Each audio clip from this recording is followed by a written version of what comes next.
Hello everybody, I am a simple gamer and welcome back to some more Fire Emblem Swords and Peace. Yep, this should be a final stream of my playthrough, since I am on the final chapter now.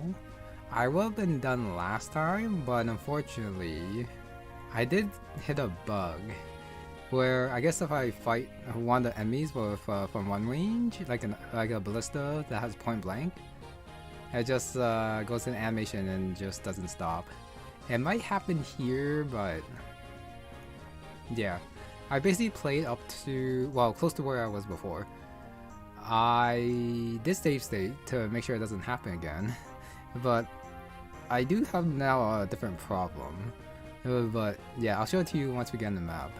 But yeah, since this is the final stream, I might be rambling a bit at the very end like usual. So hopefully that won't take too long, but I am expecting the stream to be a little bit shorter to end things off, since I did do most of this map last time. And I don't think facing God Demon Helena is gonna, sorry, not Helena, Hecate is gonna be like that difficult. Not with my Octavia anyways. Okay, but yeah, since I am gonna ramble a lot at the end, I am gonna ramble a little bit less at the beginning. So if you like missed last chapter and like what happened to like get here, then you can just like watch last time. If you, yeah, for like the beginning and all of the different talks. Alright, resume. Final, past and present. Oh, hello there, Axel. Yep, I taken care of like all the enemies at the bottom, and I am now at the two bosses at the very top. Octavia's on the right side. I put her on the left side before. But I feel like she's like the best against Terra. Problem now is that I don't know why, but I didn't send Clara and Xena to the left, so I don't have any rallies over here. So I might have a problem hitting Reginald was in the hill and is 91 the void. And I was thinking using Jomon to counter him, but counter doesn't work because of the hill. So I'm kind of dependent on Cagney to hit him. If worst comes to worst, I might have to like put like Talia's in the back, but I might have to like put Talia here and have her like come Octavia over, or I could just have Octavia just like walk back and hopefully get like a couple removes. But it's probably faster if I just do the Khmer and then bring Octavia over, but we'll see. Hopefully it doesn't come down, and then I guess some lucky hits here. I don't mind losing some units here, but I'd rather not if I don't have to. Okay, but since I am here, I am gonna finish off Terra. Oh yeah, and the guy who glitched me, Mr. Ferdido, over here. I don't think I'm gonna have problem killing him. If I don't need Octavia on the left side, I'm definitely gonna have her take care of Ferdido over here. So what happened before doesn't happen again. Well, I'm gonna rescue the carry, probably. Hopefully I don't have to, but we'll see. Alright, first things first. Yeah, before I take care of Terra, I do want to see if Esden can do it, since I do want to see if he has a talk with Terra. I didn't spoil myself, so let's go in. So if I attack here with like the first guard plus, there is crit from Terra. So for now, I am going to trade over the Drake Guard. Oh, I guess I should like put something away, since Octavia does not want this stuff. So yeah, I'll take the Drake Guard over. And then attack with the reverse guard. Oh yeah, because of mine is I don't double. That's fine. At the very least I don't crit, which is totally fine. So does Ezen have a talk? Let's see. Okay, he does. No one else, well, only Terra fought Octavia, but they didn't have a talk, but Ezen has a talk here. Mother. Oh, I've been struggling to call your face. Clear as dawn. No, but seriously, where the hell is his father? He might appear later. But it is a little bit weird how he's not like 1 to 4, but it's actually his mother instead. No, I smile for him. Alright, hit there, and then Terra does... Alright, does hit Esden, which is probably fine. Alright, 49.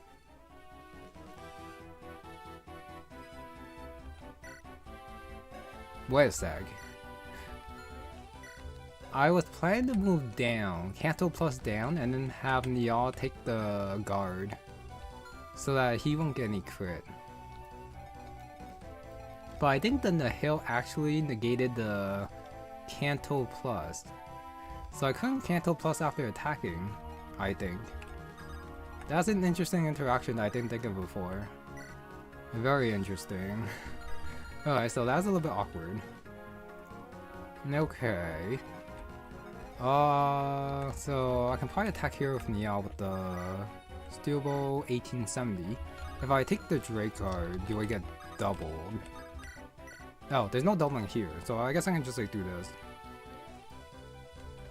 Niall, okay, I thought he might have a talk with his former queen, but I guess he doesn't. Okay. Since Niall doesn't, I'm gonna guess that like no one else does.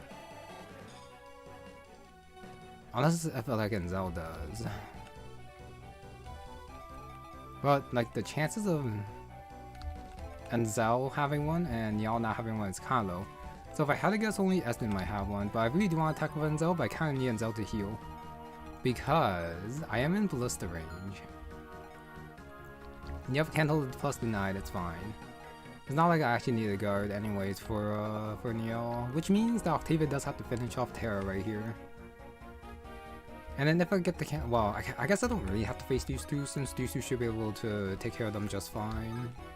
Alright, so I think I am going to leave Octavia here, trade back the Dragard, and I'll attack with the highest hitting. 96. Okay, 5 times 2, but I'd rather finish her before she gets a counter off, so I guess it is going to be off an arrow. Let's do that. So goodbye Terra, so that's 3 bosses down. Alright, half level.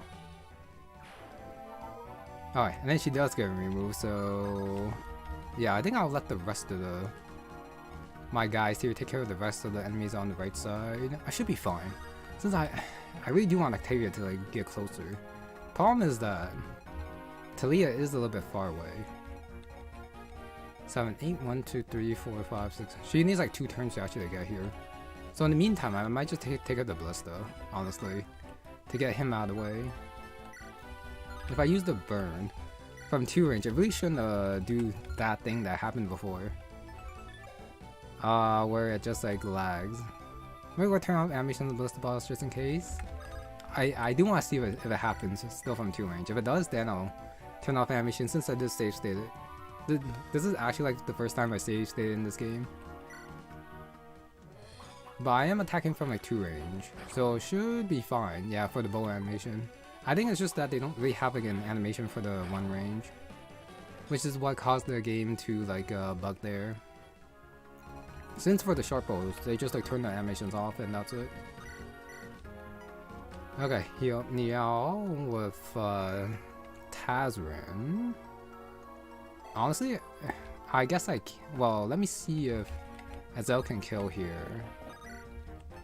Noonkai 6, Elfire 9, nope. Which means I guess Enzel's just gonna heal and that's it. Yeah, I'll just use a nuke. I guess I can also rally too, but first I'll heal. Yeah, I'm actually more scared of the left side. So, I just... Well, that's a good level up for Enzel. I really do hope that I don't have to like know my save state, because I would feel like I'm like cheating a little bit. Alright, rally here. And backside, Pirot. I think I definitely overloaded the right side a little bit, since I moved Octave over too, but I just thought, I don't know, these guys would be able to, well, my left side, right side would be able to handle it, but I guess they probably can't with so few units. Okay, Tax Enzel 1436. Holding the men, but yeah, since Fertito is now holding the Ballista, should be an easy kill. Nice, 045. Alright, now I think I am going to move Octavia back to the left side.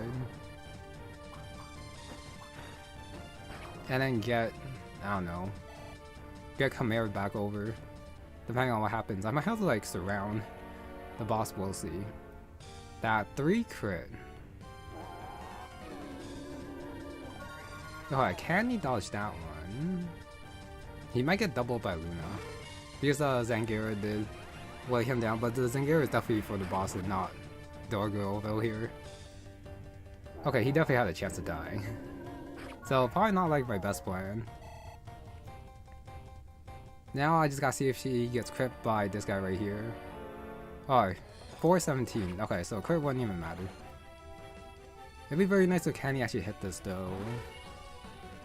Even though it's only 46 hit. Ah, it's a mess. That's a little bit annoying. And okay, when the Luna is actually a little bit scary, that's a little bit annoying. Alright, and there are a lot of enemies too, which is also annoying. So, can I finish these guys without using Octavia is the question. Yes, that's a miss, I can see that. If I use Esden... 3221, that's Spear if I attack here. Doubles the Bronze Maul, so we have Zenith. Oh yeah, the guy with the gold gem. Lion Shard, the annoying boss from that chapter with the fort where they first promote. So the right side shouldn't be like that bad. And I also have Clara to dance too, who I probably shouldn't use if I don't have to. So let's see if I can like finish him off. Tazran, do you double? I think you do. Oh, you don't. Okay, and if I attack here, the Flux 20. The Nia can probably take care of you just fine. Soldier Spirit 22. Oh, she doesn't. I don't want to attack from one range. But since he can't counter, this might be fine. Steal the gold gem. I don't have anyone who can steal because Ray's dead, by the way. So that's not happening. And Zell with the new kite plus 2111. That's very good. Xena with the silver 2163 is not bad. Peyrot.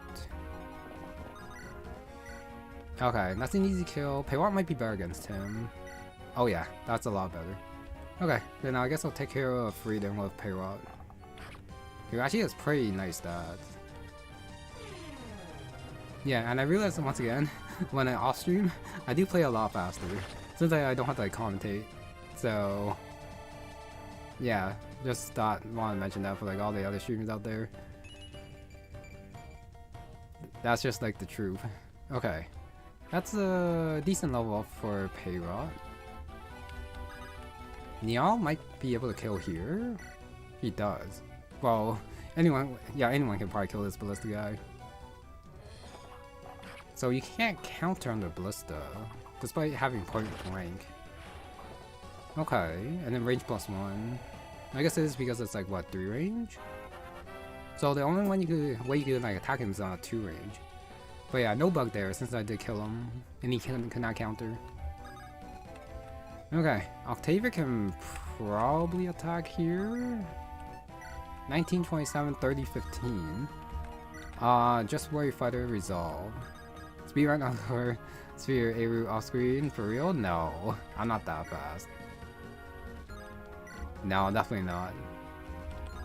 I did have a lot of fun with it off screen though. When I first played it, for sure. Alright, since I don't really have like a better attack with Xena, I think I'm gonna attack here. See if she hits both or not. It's fine even if she misses. Yeah, it's totally fine. Alright, 21, Bronze Maul counter for 9. That's okay. And dead. So I guess I really don't need Octavia over here. Xena level 7. Strength to luck. Did not go past 30 speed yet, which I guess is fine. Okay, which means Enzo can heal if I have to. I also have Tania to heal. Sorry, Tasman to heal too. Octavia I think is going to go all the way down. So I guess it's gonna be like the Esden and the Nia tag team against him. Champion resolve range. That's a pretty nice spear counter. Those animations are smooth. Okay, level up. Well, 15 strength, skill, defense, and not bad. And then Esden with the reverse guard. Okay, exact damage, perfect. The reverse guard is So good. I guess I should use Ezen a little bit more. But he was like so frail. So hard to use him properly early. For me. For my Ezen anyways. 31 speed, 22 strength. This is, I guess, fine now. Alright, and there's a Canto Plus that's not affected by the hill. Okay, so how many removes will I get? None there, and I didn't get close enough to dance, that's my bad. Oh, that's fine. Tania can't even make it anyways. Okay, so we have Zeltani, and, oh yeah, the King's D. Okay, 28 speed barricade. She is so fast. This is what she could have been. Sad. I do want to finish him off, so I guess I'll use Lucky to do the 5 range. And then I shouldn't get countered in here. So, but Lucky over here attack with the Dire Nox. Never mind, he does 0 damage, which is so bad. Lower with the Ballista, maybe? Okay, that works. Took care of him. 13 magic. 13 magic's fine. Don't know why he has so much magic. But whatever. Alright, skill luck defense res HP for Lori. Yeah, I think I do have to like hold up in this area. Joma probably doesn't do that bad. That's not bad. He'll take 20 and then Casey with the spear is not gonna do that much because my Jomon actually has 31 defense somehow. Like how? It's actually crazy. Okay, which means all I gotta do is just finish Zeltani off, who does have more, yeah, Duelist Blow, Strong Riposte, so a little bit more damage, but nothing like too scary. I'll move Talia like over here. I guess I could use... The Ballet just has such bad hit. 18, Runebreaker, 15 from the Runebreaker? That's some pretty decent hit rate for Cagney. I just gotta like heal him. Okay, but first I do want to take care of Zeltani. Sienna with the Wing Spear, 1490. And then I guess I can finish off with Pluto, or I can like attack with Pluto first. Runefeller 9 times 2. She doubles with the Runefeller somehow. Sure. But this just does more. No crit. How the hell does Pluto double? Is Zeltani just that slow? I guess so. No, I just give it to Sienna. That was a miss. And a skydive. Nice. I guess I don't need Octavia? Light brand heavy. I don't think it's heavy. I probably should have checked. But it doesn't matter, since I did take care of him. I mean, Pluto is pretty fast though, with his 27 speed. I guess with the Shine, he does get way down. So, I guess she just has like 23 speed or something. I mean, she is like a kind of early enemy, so kind of makes sense, I guess. Spear... Attack from 1 range. 20 speed... Cagney does get double. Okay, I might heal Cagney, put Cagney like right here. And then I'll move Jomon like right here with the ground card. Get the extra damage that way. And then let me see Felicity. How much do you do? 30! Better than nothing. Octavia maxing too much. I do trust my other Yuans. I actually trust Jomon. He's actually decent. 24 strength, 31 defense. Still, I think a worse version than Drogon and Zara. But still not that bad. Surprisingly. Alright, so Lucky is going to... Wait. So I actually can't leave Lucky there, or else he is going to get hit by... King's D. And Lucky is going to get doubled. I can't quite use the physic.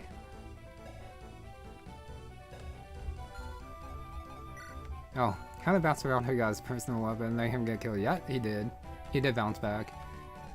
Like, having both counter and counter magic is pretty nice. I do need someone to, like, block here, which I guess it has to be Cagney, and then afterwards I'll just move everyone back then. Okay, so I guess I'll fire off the Ruinebreaker, see if that hits, I guess. And then I just gotta trust in Cagney not dying to these two, even though he is gonna get doubled. Alright, that does hit, nice. Zero speed is fine. He wants to get double as well. So Nihil, no resolve, so I don't have to worry about that. Jomon's not gonna be in support range of anyone, which should be okay. Yeah, since he still takes like 20. Maybe a little bit less here, but it should be fine. Oh, he misses his attack. Which means Lucky does have to go back here. Okay. Reginald can like go all the way around, but can't attack anyone on the backside. Which is totally fine. So I'll use the recover. I would love to use the barrier with Uzaya, but probably a little bit too far in to actually do that. Oh, shoot, I don't actually want the Ruinebreaker. At the very least, not against Kane's D. Whatever. I'll take care of Kane's D a little bit later. It's fine. Uzai goes right here. Might as well heal up Lori, and I'll see what happens. Yeah, if possible, I would have wanted. No, if I used a counter magic, Jomon would have been dead to the Silverlands, so probably not that. Alright, Shen goes here. Shen has not attacked because he's like way too far back. That's probably fine. Enzel's gonna amend. And then Enzel's gonna go back and amend again. And then that should be it. Since I don't really have to move anyone else. Unless if I just move everyone closer to the middle so that they can like go attack the center more easily after like the left side's done. I think this is turn 7. I could be wrong. Let me see. What turn is it? Oh, yep, I played a little bit faster. Since it's only turn 6 and I'm already here. Yeah, get that healing XP. So now, just gotta wait and hope that I didn't mess anything up. Okay, attacks from 1 range, 0. Cagney still does 18. Somehow. Wait, that crit. Sorry, Cagney. Sorry, King D. But you just got Cagney critted. Alright, HP luck. Some skill would have been nice here. To hit Reginald some more. Alright, targets Jomon. He misses again. Come on, Jomon, you do better than that. You can totally do better than that. Now, hi. 4 more enemies. How do they look? Slowbarn. What the summon? The double line, of course. Of course. Ender Fire Certain Blow. Family Eclipse. That's gonna be a little bit annoying. Guard to Lock Castle. All the way back when. Yeaglass, also way back when. He has counter. Counter magic, okay. Killer Lance, Axe Reaver. Candy cutscene. Yep, those cutscene powers coming in clutch, I guess. If I attack here, am I okay? Oh, the double line actually kills her. I guess I can check the bow. If I use a Bronze Bow 5, Brave Bow, a 12 hit. That's terrible. Now I use the Wing Spear 8. That does not do a lot. I'm not too scared to Killer Lance. But ideally I just kill Reginald like right here. Okay, Octavia. Do you need a dance? You do need a dance. She actually got... Oh my god. Oh, she didn't get the remove. Okay, dance. Where's my remove at? Okay. Get the XP there, and then I'll put Octavia right here. There's the remove. There we go. Okay, and then I Khmer. Bring her over. Check her hit rate. Should be decent. Even though the lucky 7 should be gone. 1760, 1365, 869. I do want to do the damage, so I guess I'll do the 60. See if Octavia hits. Oh, she misses. Okay. Let me see the others then. Oh. Never mind, I guess I keep trying. Re-turtle, no need. Unless if Octavia keeps missing, come on. Oh my god. Okay. Gurn held 54. I feel like my does he have slow burn? I feel like he has slow burn. I feel like my hit rate's going down. Jomon's how to see it. Alright, then you have Pluto.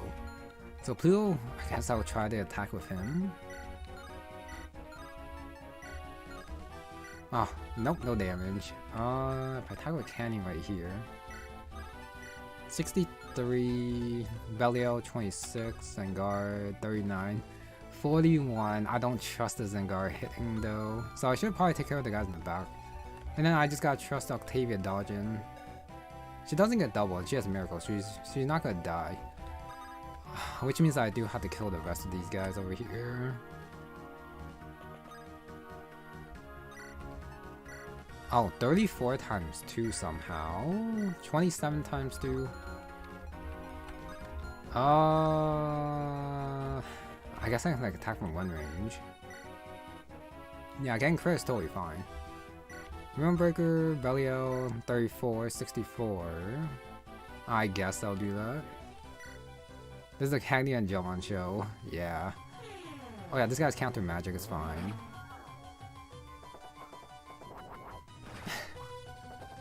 Really? I actually get crit? I thought I wouldn't get crit. I get hit and I get crit by the counter. That's so awkward. Okay, I probably wouldn't have done that if I didn't have my save state. But great. Just great. I mean, that stuff does happen, I guess. Okay. So, let me, I am just gonna load here. There's actually no point. Not fine. Yep, totally not fine. I'm probably... You know what? I'm just gonna do... Yeah, go super fast. I still want to talk here, just in case it actually gives me something later. Alright, yeah, that's a miss, which I get... Wait! I still got Kanto Plus. Did I just like move weirdly? I think I moved weirdly. How the hell did I get the Kanto Plus there? I'm so confused. Oh, Neon gets a kill here. Okay, that's fine. Got the trait glitch? I might have. Might have been the trait glitch. No, I guess I'll use the burn, fast forward a little bit, get the remove there this time. Remove is so weird. Okay, there we go. Yep, counter magic does again. I'm probably not gonna risk like that again, still counter magic. Okay, well, it looks like I do need Octavia, but this time I think she should hit her attacks, I think. Still get the good level for and so she'll go back here, do the same thing, fast forward that. I'll go right there, fast forward, Fox misses, that's fine. Luna might kill Cagney. Alright, he still dodged the second one. No, hey, that's a crit. Gale Force more consistent. I mean, it's not... She still missed her attacks even with the remove, by the way. Okay, Cagney actually hits that, so this is actually a lot better now. A lot better. So I guess if I can, I could just Lance Reaver. Actually, no, I do need a little bit more damage here. Okay, fighting just like before. Actually, if I just make the space, I can actually just move Lori up to attack a Dorville.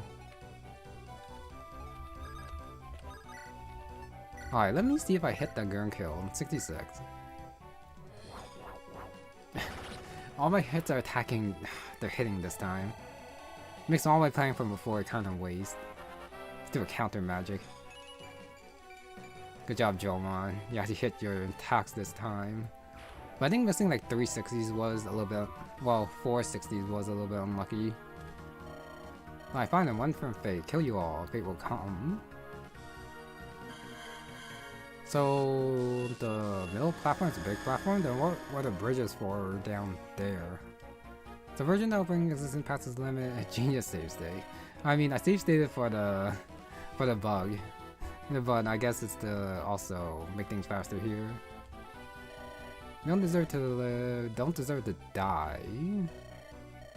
Leave here and does nothing. Okay, there she is. Hecate, God-Dragon, God's Light, hits Res Aegis, hits Defense Provides, Endless Might of Night, 50 and 50, which means Octave. Wait, you don't have the hill? Immune to Steel Skills, Barricade. Why do you not have the hill? Octavia can just tank. All the other enemies have the hill, but Hecate doesn't. Oh yeah, yes, this is a classic demon. Well, Demon King Dragon summon in this case. 40 res is quite high though. How do I beat her? I guess it has to be with the legendary weapons. As then 27, 49. He does like what? 17 damage. That's actually not that bad. No, but I do gotta finish everyone else first. Okay, Cagney with the Zangar 51. Gets killed after. Because the no crit. Okay, so she does have 3 range. She doesn't move. I can probably make use of that. I just probably have to just take care of this side like how I did before. Starting with Pluto with the... Oh, because I moved Joma out of the way, I do a little bit less, which I guess is fine. You might do like 25 before move a charge, maybe. I just gotta hope like all the S rank weapons are like effective. If they aren't, then there could be trouble. Yeah.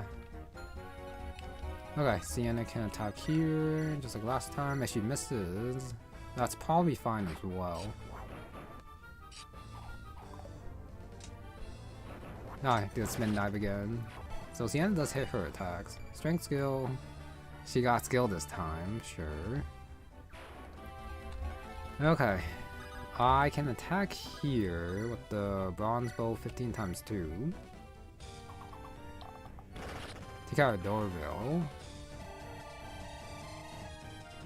They have Lori. I'll heal up Canny and then send him in. So hopefully one shot. But Kingsley actually has quite a bit of avoid. Okay. Where do I want to put Uzziah? I don't want Uzziah in range. If I attack from here, it should be okay. I just gotta probably move Felicity first. She should be okay with like the Lance Reaver, like right there. And then Kingsley attacks there, so I guess I'll put Uzziah here and then heal the men's staff. Oh yeah, as in with the rally from Menzel, probably works as well, plus the A support. That should work. It should. I don't know if it'll actually work, but it should. Excalibur. Wait, I guess I can probably attack and seal her attack. If I like attack with, yeah, right here with the Dynanox. No, but seriously, why the hell does Hecate not have the hill? That means I can also debuff her with Lucky too, and steal her speed. 22 speed now. And now I can like attack with Zangar from like 1 range. And then take care of Kingsley over here. And afterwards I'll go right.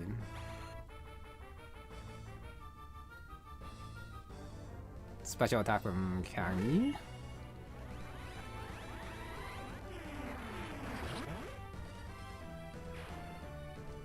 I just want to see that nice animation again. Okay, level. That should be cap magic. 40 magic should be a cap for Cagney. Oh, and then Life Taker. Yeah, 40 and then plus 5 from the Zengar. He actually deals quite a bit of damage. Alright, go full move, use the recover. And then I guess I just, well no, first I do gotta take care of the enemies on the right side first. And then I guess I'll check if Octavia does any damage against Hecate. Aegis is gonna be a little bit annoying. But I guess she does have like 2 different weapons for that. No, yeah, but I do gotta take care of these guys on the right first. There are a lot of them, like before. Can I use Monster Reborn? Really? I guess. Alright, I'll do what I did last time. Attack with Xena, see if she hits. Fast forward there. She gets hit again, which is fine. Level up. Okay, speed magic. Doesn't really matter, even though I'm... With Enzel, I'm probably not gonna yeah, I'm probably not gonna rally with her anymore. Got this kill like last time. Luck defense HP, a little bit worse level up this time for Hera, but that's okay. If possible, I don't want to move Esden to the right, since I'd rather have Esden and Octavia on the left side, sorry, in the middle. Probably a little bit better. So I should use the rest to take care of the Uncharted, probably. Alright, nice dodge. I do have a dance still. You know what? I'll probably dance for Shen. See how he does. He mainly came this side so he like grab the S-rank axe, but I think he'll be like too far away from Essen to be able to do anything. Alright, Shen.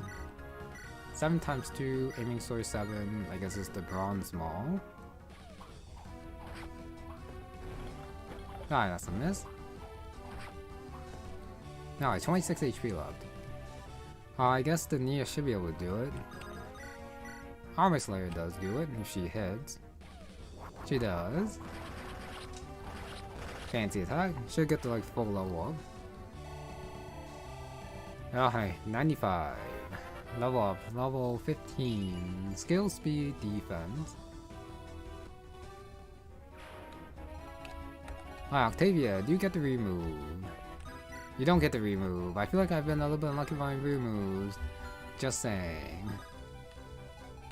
I can power stuff up. Sentinel damage is so good. They are pretty good. You know, I guess I'm too used to like the Sentinels being like tier 2. I guess.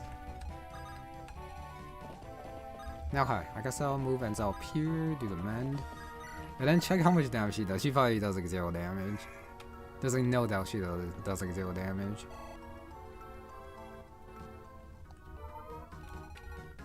I could just give Esden more move. Okay, so 3 spaces to attack. She does 50. So I probably do need like the 44 HP to like survive the attack here. But okay, I just need like 3 spaces up. 1, 2, 3 should be okay. I'll wait right here with Esden. Don't move. Tazrain could come up here and heal.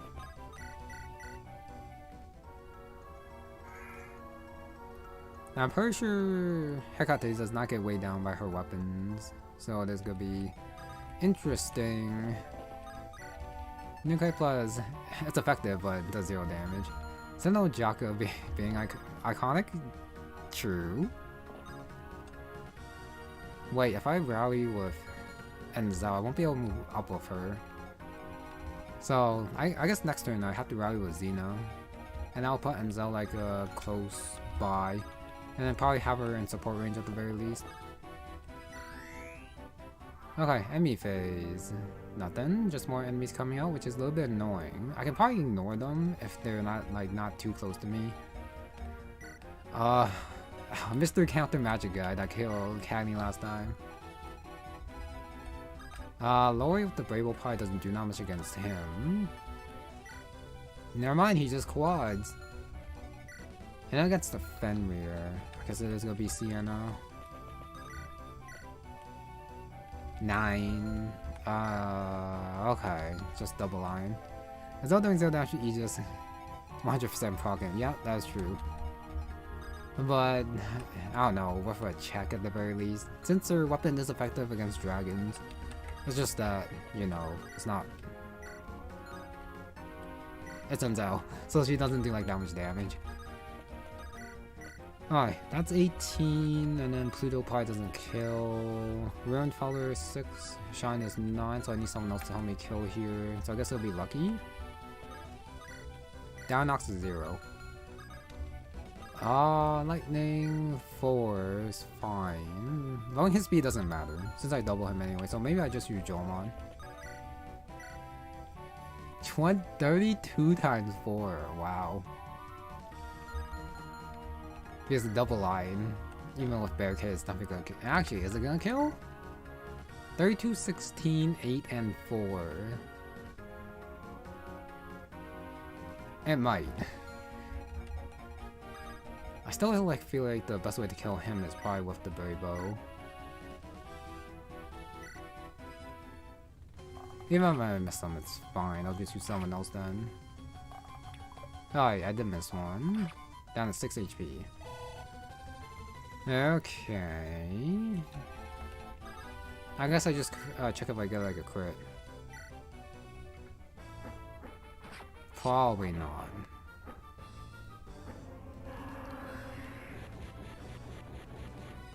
Alright, gets hit once. Probably gonna hit twice with my luck.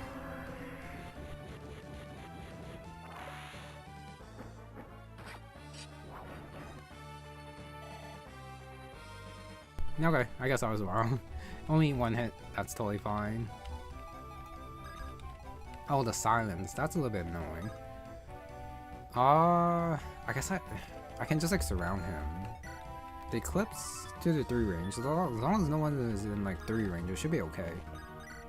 If I just kill Yeaglass with Pluto. Yep, we dodged at least one. You know that's like nothing too like exciting. Alright, level up. Level 10. Speed res. If only I can actually kill him, it would be pretty good. Unless I do just hit him with the gun card. It does kill. Okay, Jomon, I guess I'll let you do it. So next turn, if like nobody like comes out, I can just like run towards Hecate. Which I am hoping to do. Alright, got the 1% res? Really? Jomon actually got the 1% res. Wow. Okay. Sure. How do you recover and then move everyone else up? It does those early in the game, that would have been pretty exciting. Jomon actually getting res. Okay, strength magic skill for Talia. Didn't think I would actually see it. Okay, I'll move Lucky closer as soon as Lucky should be good. With his seal speed. Candy goes full move. Genius res level. Too bad Mr. Genius over here isn't gonna get any more. Probably. Unlikely. Doable, but probably unlikely. Alright, as then with the full charge. 12 damage. Yep, I guess that's the power stage state, that's for sure. These two, Funzon with his a lot of skills. Yep, and who are you again? Dreams of being important. All the friggin' counter magic. Counter magic. How do I do this? Oh yeah, I guess I can also check if the legendary weapons are effective. If I use the Nera, now it's 0. The Aegis. So Octava can't actually do any damage, which is unfortunate.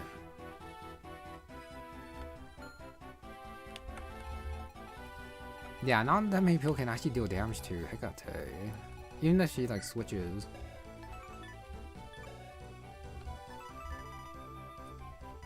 Yeah, the renewal is gonna be very annoying. Oh, immune to seal, so I can't actually seal her. So I can only like buff my units. The dude that said monster card. Yes, I guess it is him. I guess it is him.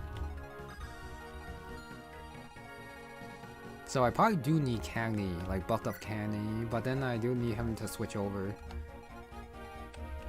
I guess my strength just isn't high enough, which means I might have to give the Alphanera over to Lori, and then have him attack with his 3 range with the Alphanera, since he does double with it.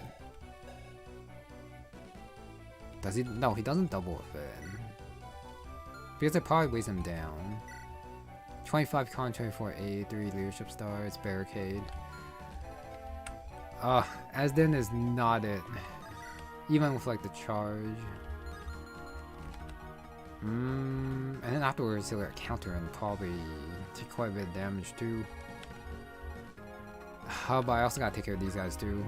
Okay. Peyrot might do some damage. Well, he's Jordan 31, but I probably need him to take care of these guys in the back too. Shan 9 times 2, Dania can probably take care with Soldier Spear. 24 times 2 there. Alright, Futsal doesn't have anything like too crazy, I don't think, so I'll just 2-shot him. Wait, I might be able to counter a Jomon, that is true. Mr. Genius actually might be the play. Wait a sec. There's no Nahil.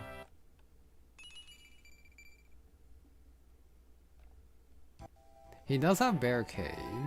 I might have to bury him up. 50 and that's probably also like 50.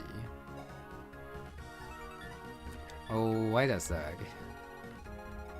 Mr. Genius. Okay, that could be an interesting way to like finish the fight. With Mr. Jomon. Ferranti 35 times 5. I guess I'll take care of him. No, like counter, just counter magic, I think.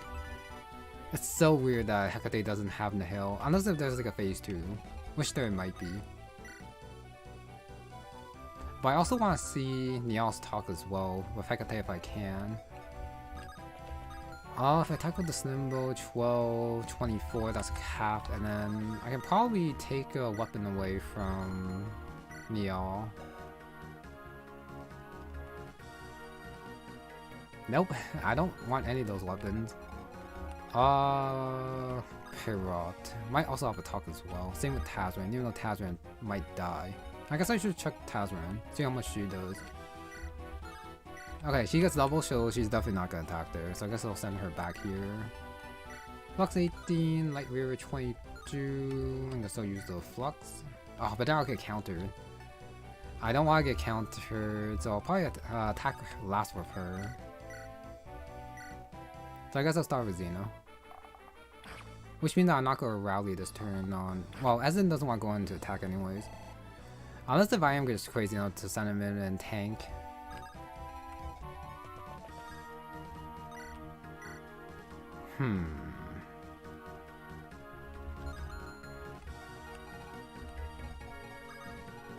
I can rescue Enzo and then drop her. 12 con. I kind of want to rally. But then if I rally, it has to be from 2 range, is the problem. And I want Enzo to be in support range. I guess I don't really need the rally.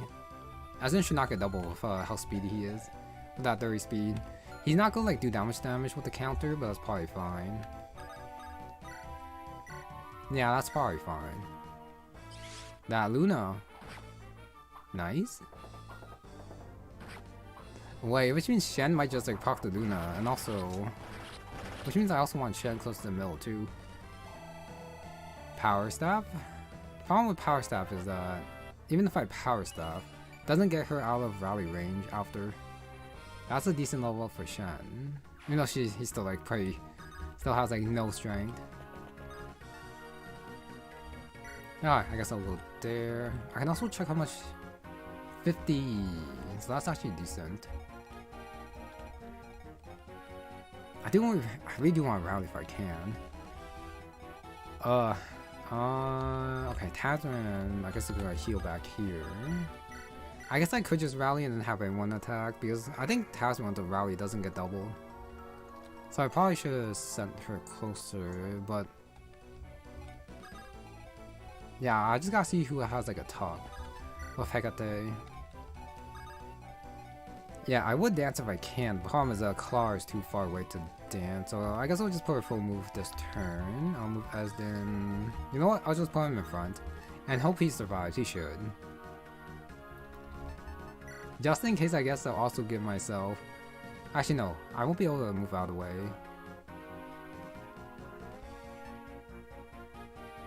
The bad thing about this menu is that you can't just leave it. Yeah. Okay, which means I do want the plus one move again. Okay, so I guess I just like stand here. You want kind of troll that secondary warrior fighter. Kind of. But just like before, you kind of do want the barricade to do more damage back. As long as he doesn't like die.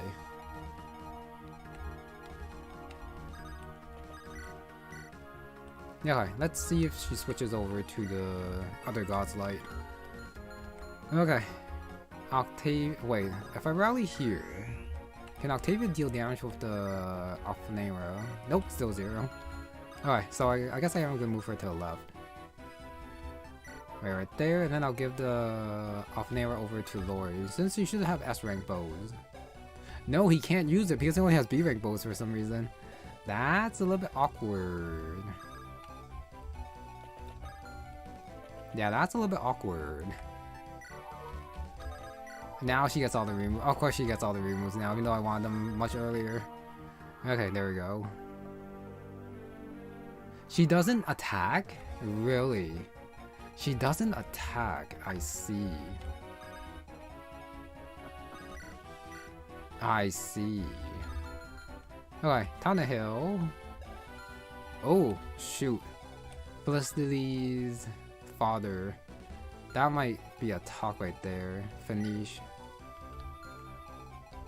Yep, all the removes. Knee out the thingy. Francia 18. Oh, that 18 is bad hit. 40 hit only. Canny probably gets doubled. Oh yeah. Jomon, I kinda need you here. Would be nice to have you in the middle.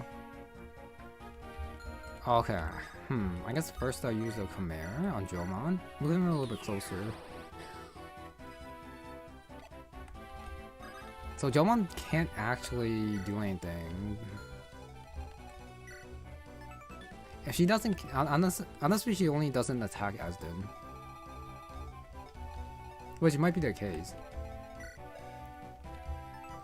Alright, Hawkeye in the hill. I guess Brayble doesn't actually do that much. This is fine. I can probably steal a speed first. If actually no, Pluto. Shine 15, Rune Feather 6, Elfire 17, Flux 15. Down charge here is a little bit annoying. Versus Sienna with the Wing Spear, 2556.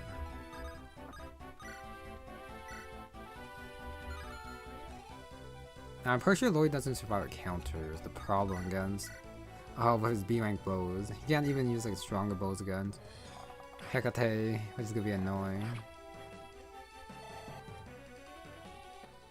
I guess she doesn't attack so that Jomon doesn't trivialize her. Since I am on a time limit. I have like 6 more turns to kill her. I clicked too fast. Oops. I clicked too fast, my bad. Now waiting patiently until all the bosses are dealt with. Kind of. Cleavax Tomahawk, so I do have to kill him this turn, I think. Hopefully I hit this. Alright, 1 HP. Alright, Tiana actually is not disappointing despite her low skill. How the hell did unless if I have to sacrifice some people for Hecate, but I don't think I do. Maybe it is just Esden who doesn't get hit. Maybe. Okay, so what if I... Wait, I'm trying to like maximize my charge. Go like that. 1869. I do wonder why that does more damage compared to before. 1, 2, 3, 4, 5, 6, 7, 8, 9, 10, 11. Alright, so it was 11. Yeah, it's definitely doing more damage than before. How? Wing Sphere skills. It just so happened to work that way. Don't worry about it. Yeah, Peril can't actually use the S-rank weapons, only the B-rank weapons, so he's not gonna do that much. I guess I could probably like dance for Niall and hope that he doesn't up or something. Attack on Arming Source 7, 14, finish with the Bowbreaker, Trample, Vantage Plus, sorry, just Vantage and Wrath. Nia with the Soldier Spear, 21, that's probably fine. Horseslayer is better. I'll probably do that.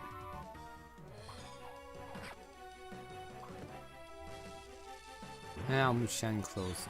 But Shen can't even use the S-rank axe. Actually, no, he can. He's like the only one with like S-rank of like all the new units. So I might dance for him. Grab the axe. Magic Luck, even though he might be too slow though. He might be. 1, 2, 3, 4, 5, 6, 7, 8, and another 8 move. 1, 2, 3, 4, 5, 6, 7, 8, and then afterwards I can grab the axe. Oh, Shen has no hill. Oh, wait a sec. Shen has no hill. Wait a sec. If I dance? I don't think I can like cabo him close enough. Okay, if I heal him, I do wonder if Hecate is gonna attack him in range. That might be the case. Maybe.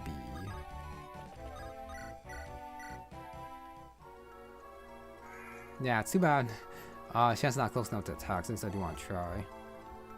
How will recover attack damage skills? I don't know. We shall see. Oh, hi. So at the very least I can like push Shen like right here. And then see if he gets attacked. 50-15 crit. Shen should have has enough speed not to get double 12 weight, doesn't weigh him down. He also has Luna, which might go past Aegis. I have no idea, but let me trade. Sorry, not trade. Take out the what's it called? The Path Hunger. 20, 65, 18. Speed plus 5. Arming Sword is 0, which is okay. This is just for science to see if Hecate is gonna attack or not. Either way, I think I do want to like try to kill her next turn. Well, wait, I just realized I don't really have an S-rank sword. Felicity actually does damage. That's crazy. How the hell does Felicity do damage? I guess I'm probably like rally her up. 780? Huh.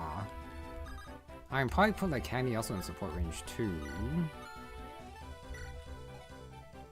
Does the barrier work against the thing, I wonder? Let me see. I think Felicity has more... Alright, about the same res and defense. If I attack, I do have to heal her. But yeah, it's a pretty good hit. Honestly, I can probably also use the, what's it called, the Ruin Breaker. You know, probably not gonna do that much. Actually, well, how much magic Candy has, it might be fine. I'll just like check after. Alright, lucky. Let's see if you have a talk with Hecate first. Some promise. Oh, I guess everyone does. That Revan style. Such a shame to chose the Path of Anima. Have emotional insecurity and dullness. I guess everyone has to talk with Hecate. Why are you such a douche? No, I can't with the idea. Name myself Lucky. More creative than choosing to kill everybody. Way easier. Your dark magic is dumb. Underestimating animals, quick way to burn. You know, he doesn't like do much, but that's fine. It was mainly for that talk anyways. 2 EXP. Okay, I guess she's like that high level that she gives like 2 EXP. Yeah, I kinda don't want to waste my attacks or the thing. Offnea does 7 now. Why does it do 7 now?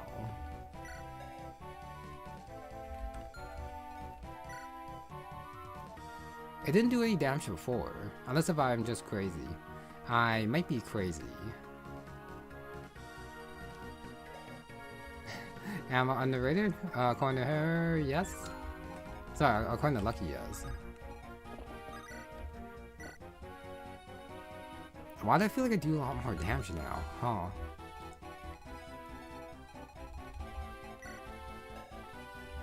Is there a skill here that's making this happen? I don't think so.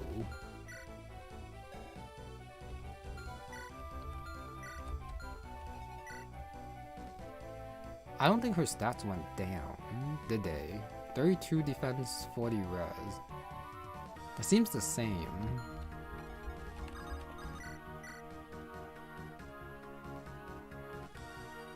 Yeah, why do I feel like it went down?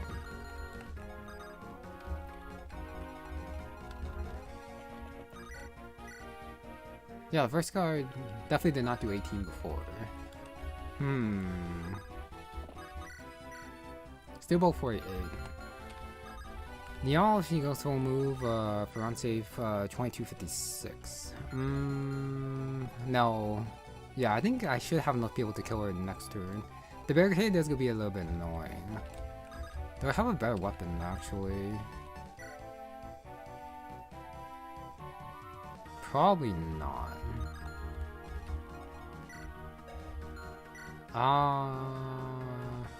Yeah, of all the swords, I think my silver sword is probably like the highest damage one. Okay. So, I basically do have to like chip her down slowly. Alright, but let me see what happens next turn. Since, at the very least, I'll have like Denzel, I don't know, rally on more people. And next turn I also have Xena also rally for some guys as well.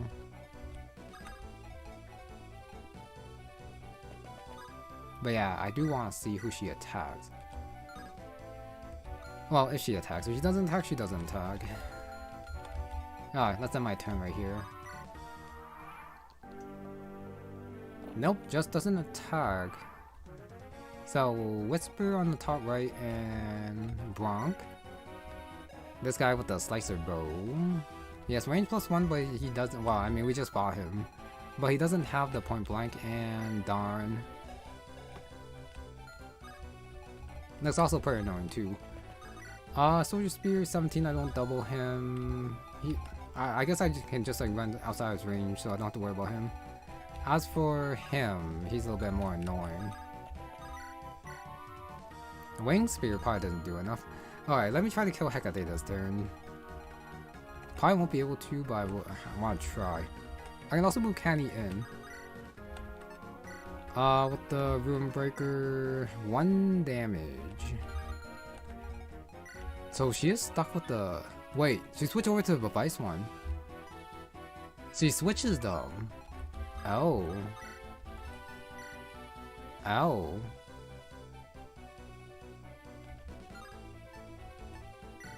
Okay. She swapped them. That's why she swapped them. So now she has the Vice one. So, which means I gotta use magic this turn.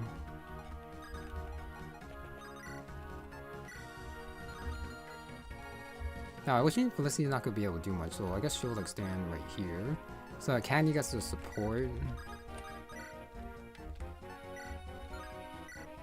Zangar gets doubled. I just gotta heal him from like outside of range. Ideally I hit the Belial so that I drop her res.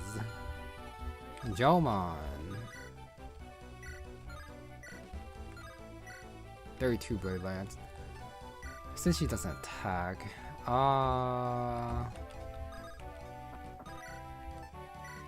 Yeah, I'm probably wasting a lot of time piecing these guys. Alright, Pluto can actually get out of the way. I just gotta get out of the way of the guy on top too. Same with him. I don't actually know what's better, Vice or... I think the Aegis is probably better for me. Because Octavian might just be able to remove that and kill. Which means I guess next turn I am going for a kill. Okay, and it's gonna be turn 10, which is probably fine. Here I have to come here Sienna. Yeah, the enemy is switching weapons before attacking. Unless if it's random as to which one she's holding. Which also might be the case. But I do kinda need her to switch back to the Aegis one. Now we Octavia remove. I mean, I can like try it. Problem is that she is gonna... I mean, I do have a lot of healers, so it's probably doable. 1179, so I just gotta rally her. So Anzel's gonna go back over here, and then rally up. And if anything goes wrong, I can probably just like rescue Octavia out of the way. I also have my dance. Okay, I think I actually rescue the Nia, Tsubei, and support range of Octavia, and that should be pretty good. Lucky and Uzire are a little bit too far on the other side for her. So let me rescue there. Right there. Peyra's gonna do... Peyra can't take drop, really. Really? Okay, Essen's not gonna do anything, so I guess I should just reposition with him. Ah, it's fine. So like that. Alright, now she's in support range. Well, it's still like 40-30, but it's fine. Alright, never believe in God. Rose too cruel. Should have figured that meant God was cruel. Someone wanted to revive dead. Can't condone such a blatant player for power. You're strong enough already. How to get lucky to kill you? She can get very lucky and kill her. Depends. That's a fave. Depends on how many removes she has. Living to die is completely irrational. Shouldn't have fight. Really suicide. Goodbye. Alright, she hits. It's a little bit weird that like this Hecate is not like in her dragon state. Alright, down to 59. Now, let us see if Shen can actually do damage through Vice. There's one remove. If I use the Path Hunger, 0.34. I guess it doesn't matter because he does 0 damage. But I guess I can probably like still trade for Drakegard. Alright, if I use the Path Hunger, it's +5, but it's also -5, so it's gonna be like about 22. Alright, so it's gonna be 28 -4. So about 24. So I think Hecate should... Sorry, Shen should be okay with this. To not get doubled. Yeah. Let's see. Shen has no talk? Luna! Oh my god! 0 damage with Vice? No. Not with Luna. Huh. 19. So how much did that actually do? So Luna is negates enemy defenses. So he just did a straight 50.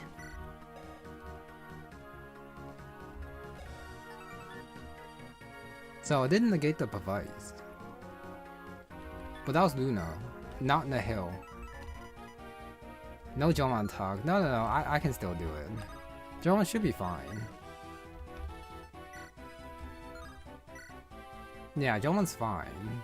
He'll do like 0 damage, but that's okay. I didn't see the... I can't tell because Luna procced. If the Nihil actually goes through the Aegis Provides.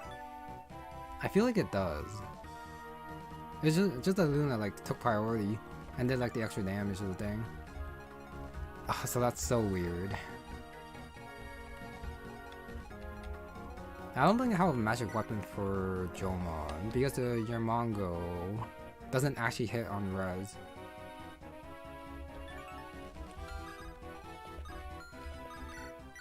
No, I guess I'll do this for fun. Jomon talk. Alright, Great Mage. Hear Jomon's call. Jomon eats mages like they're cooked fish. No mage has pierced the veil around Jomon. Nice. Alright, Jomon understands you may want to give up. Oh, okay, wait. No, okay. I guess I'll finish my thought after. Jomon's a merciful man. Will spare you. You will survive, Jomon. It's too bad this is like the Vice version. Great Shield works even with Nihil. It might just be Luna that like pierced through everything. Oh, that's how you grovel to superiors. Station was earned only due to your uncle. Yep, a genius that's dogged. Many mages complain about you. No, all of it was their contempt. Hate you most of all. Why? Alright, no room for trash like you. Not Jomon sees where the confusion is. Jomon's better. Oh, I gotta bring him back, obviously. Jomon's however is very strong, very merciful. Put that down. Alright, there's the Provice. No, I think the Nihil does negate it. It's because the Provice thing didn't happen.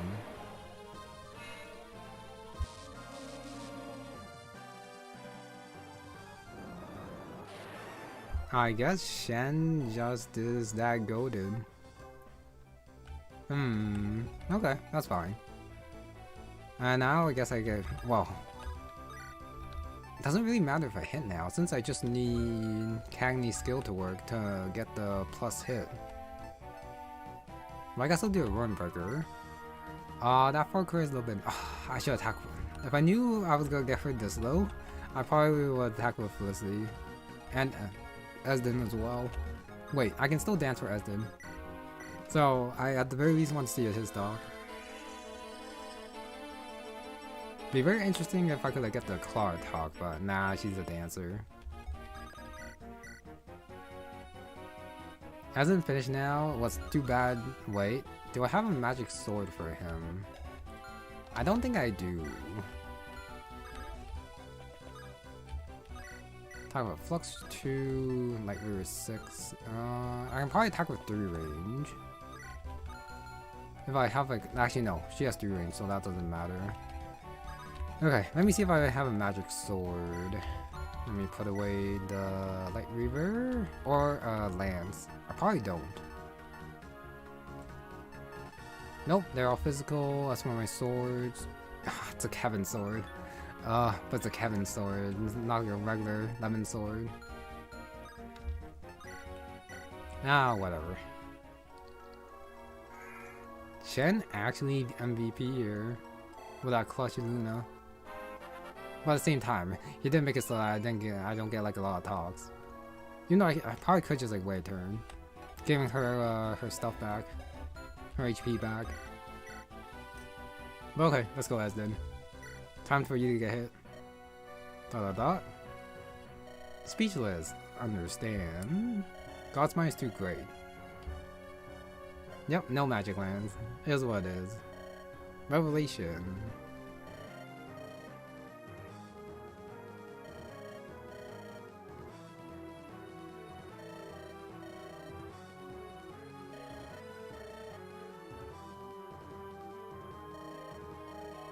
Now, Trees, Poison, Root. At the end, Festering Gorge of Hate and Grief, path forward. Now I see a beautiful light. Oh, what? It's like, what? Is that all? Yeah, just random. Take no pleasure in dispelling your dream. Just let you see as mere death's greeting. Sister's fading rays call out to you. Okay. And that's after he also took care of her corpse too. Let go, step in the light. Wait, no counter there? Come on. Alright, no damage.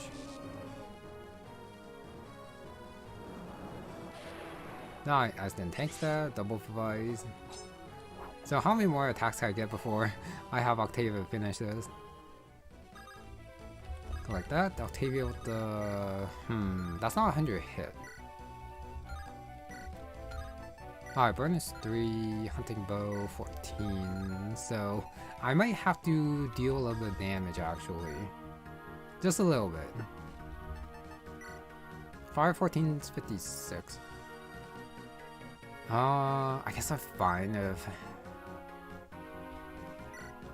That's a kill. Men is 1081. If Candy gets crit, then he gets crit. Yeah, if he gets crit, he gets crit. Alright, fellow servant of dark. Must be impressed your art defines the world. Pickle goes beyond anything you can imagine. Yeah, I am gonna miss a lot of talks, but yeah, if you play this hack, then you can view all the ones yourself by like save stating, and then probably just like reloading after. Yep, I'm about to beat the map. How'd it go for you? It would have been fine if I didn't get counted in magic again. But I guess I didn't really need... Well, yeah. At the end of the day, I didn't really need Candy. But it would have been sad with how much he's done for me to like just lose him to counter magic. I only save stated once, okay? And that's only because just in case the bug happens. All everyone wants is pocket full of gold. No sane person wants to see your graveyards. And then just watch him get crit here. Okay, and there's the mend. Is that crit? No, okay. The eye flash. That scared me for a second. Alright, so now Octavia should have a pretty high hit rate. Yep, there we go. Yeah, she just has to hit one, and then it's all over. I don't think Lori's gonna have a talk. Wait, Uzziah might have a talk. 35 times 2. Shoot. I could bury him up. If I bury him... No, he still dies. I do want to see what he like talks about with like the devil. He'll probably call her the devil with his sensing powers. That would be like a very interesting talk. But I really don't want to lose him if I can help it. Yeah, I don't think there's a way for him to survive. Which is a little bit unfortunate. Meow. You should have a talk. You do? Okay. Old man, what are you doing up so late? Really? You got trash talk y'all here? Seriously, just to see it then. Yep, Octavia is the GOAT. I think... Yeah, that's the one I'm most interested in. The Uzziah one. I thought about dying every day for years. The hell you put me through. Assassination. His children. He is the dad. Okay.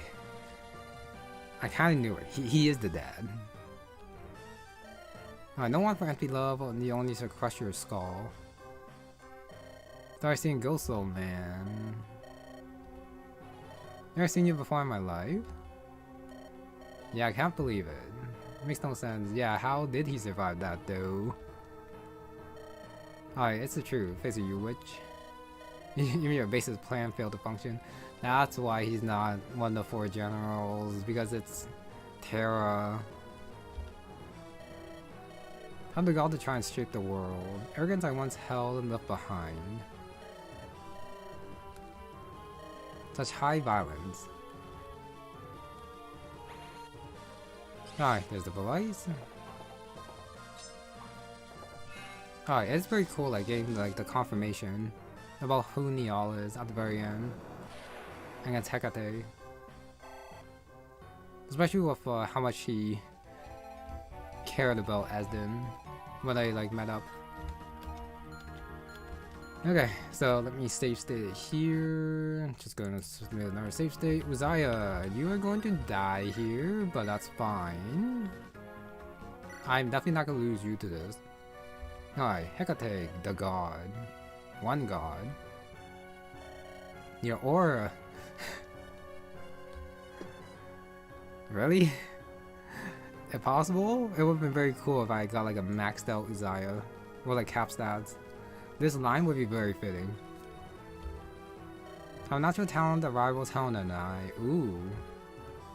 Must be a sage, but those robes. Priestess robes, what a waste. Could be anything that you desire. Worship the lives of the damned. Give us such talent wasted so holy. Yeah, or farming Uzziah. Ah, it'd be so cool. Wishing your gift on a lie. It's been a good life. And he R farms with the counter right there. I definitely regret now not having Uzziah like capped everything after that talk. The man right here. It's a little bit too bad that you don't go more into like him being able to sense the. I guess it would be like the dragon power. God's vengeance shall reign supreme. Okay. Well, yeah, he definitely does not deserve to die here. Alright, I am gonna bring him back, but that was very cool for Uzziah. So if he is naturally gifted, that means he does have like the potential to become like a dragon like these two. Imagine if he like becomes a dragon, but he doesn't like lose his intelligence because of how talented he is. This could be like a very cool story for like Uzziah, where he's like the main character of like a game or something. That would actually be very cool. Anyway, but I think I'm good. Time to finish this and call our map. Let's go. Octavia. Carry from like the late game all the way to the end. Is that the real final boss confirmed? Maybe in the future one? No, I'm just laughing. Fantastic showing. You should all be proud.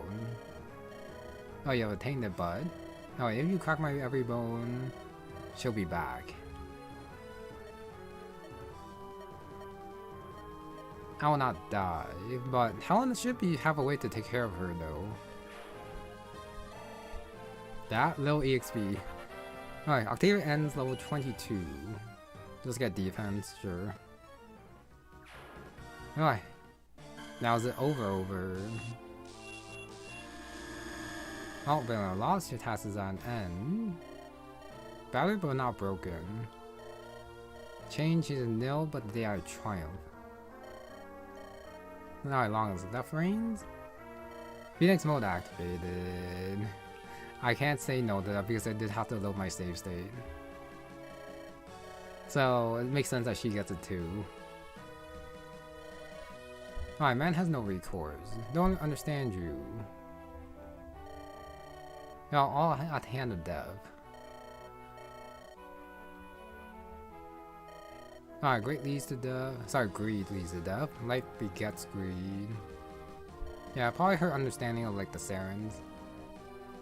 Honestly, it's kind of fitting that I did lose like most of my Saren members. Like the important one anyways. Phase 1 to 5? Hopefully not. Alright, document I, all consciousness fades. It's a waste. Cycle of life is desert, huh? Oh, your love is not enough? Huh? Alright, cruelty will take the hands of man, hearts of man. She'll return, so she'll know about salvation, just like Iblis. Oh, it won't be that soon. Took you a while, hell no. How will I send you back into purgatory? Oh, that place of absolute darkness. Alright, cost of all life. No, quite simple, not weak anymore.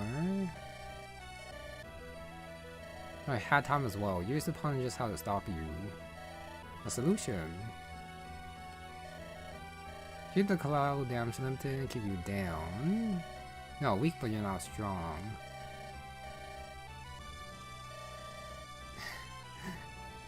That love? I don't think she's referring to that love. Because that love was a little bit weird. Alright, simple matter. Draw. You could draw from depth, so why couldn't I? I thought you were the life portion. That means she can also draw from life too. Hecate, I mean. Couldn't have. You can't do this. You can't go dark? What? Like, how it sounds like you can't go rogue, but you can't go dark. Oh, she won't stay down for long. Alright, can start. Shut the collapse on this arrow. Life can return to running. Repeat the attack that annulled you before. Oh, less destructive. So, I guess she always knew how to do it then since she did it before. Just this time, a little bit less damage. That means they still come back though. You'll be there when I return. Imagine probably. Something to talk about. Study the Dark Globe. Oh no, Uzziah. No, that was anytime soon. Add this war with so much you'll have to rebuild. So easy to explore its power. Alright, chance we might meet again. I was in despair. You were the one who gave him a reason to hope, a reason to live? Really? I guess a little bit. I mean, he did gain the truth from her. But he was kind of doing just fine before that as well. Now I look forward to when I awake. Go for Hecate charging too terrible, goodbye. Wait, he runs off by himself? Wait, he's not dead. I guess he didn't have his death talk because he just like retreats. I guess. Hi, it's much of Rain that turns first king. Lord Dumb changes the person, that was true. But for revised chronology and edification, that would be great. Scholarly reform is history. Alright, create a record that actually informs and warns. Oh, Enzel moves up. Resuscitation of my Lord's spirit. I think Enzel could have done that too. Give my gratitude. Found a way to stir his heart yourself. Yes, that's what I think. Human, safe and reasonable. Got that power. I do wonder what Milia's side is going to... like, how she resolves it. Oh, hell no, so I could never quite do right by ya. Because he was the one who kind of kept her down on like suspicions that she might do something dangerous. Now I still have enough life in me to aid their cause. Now I helped her plenty. Sleeping peacefully. I think that dark place is a scary place. Hope you'll feel the same. Got hope. All these young kids. Everyone, that's what matters. For now. Goodbye, Neil. Not his real name though, but I guess he is gonna go by that name until like the very end. Oh, everyone stay healthy. You bet Milius fight skeletons, really? Really? And then I get the dragon. Just like, yeah. Oh, you fool. I feel the same pain I did. Lost your entire being. Do you not? I mean, this is kind of her second time. She didn't like bond with anyone too closely in this period, so it probably doesn't matter to her as much as it's like the first time. Yeah, even new ones. Comrades all will be underground. Someone is a little bit desperate. Glimpse of familiarity. Now let them die. Huh. Letting them die is by letting Hecate live, that's for sure. Believe in them. In many years I got to see what day that'll be. Maybe you'll be there with me. Their new heaven. I'll stop you again. Enjoy my permanency. Megalomania, I oppose. Ah, then do you know what you want? Oh, poor plan you kill for anyway. You're an idiot. Assume as much as I, more. No honor to death. Unrepentant fear.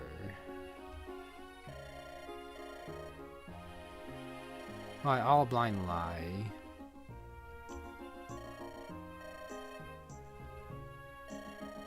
Alright, all is dead evidence but you, there's still a chance. Face me. And then she gets angry. I think like the purple thing is Hecate, Helena acting with her power, I think. Oh, only the died beside you.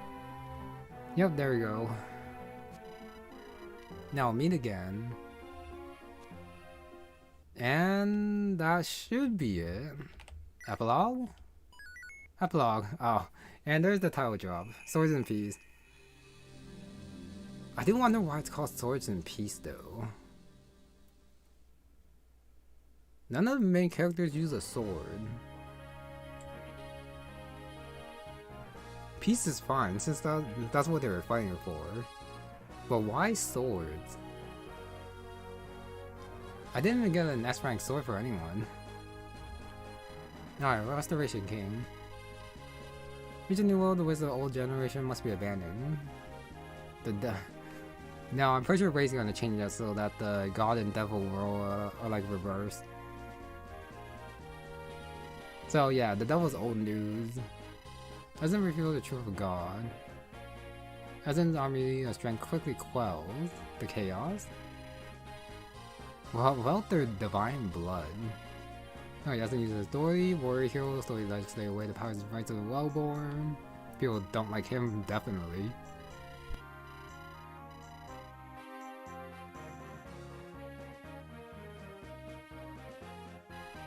I guess that's the power of democracy. Trusted to public use or various guilds, produce the farms to be split much more evenly. Life valuing balance. If only the real world was smooth like that. Lock and Foreigner struggle with worse devastation, as in spread his country's resource to them.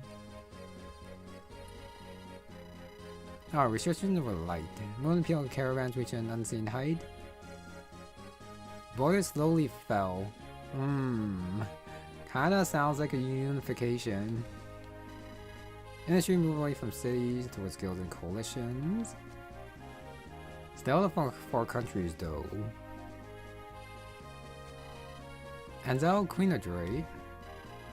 So she is a queen, not in like the epilogue border thingy, but here.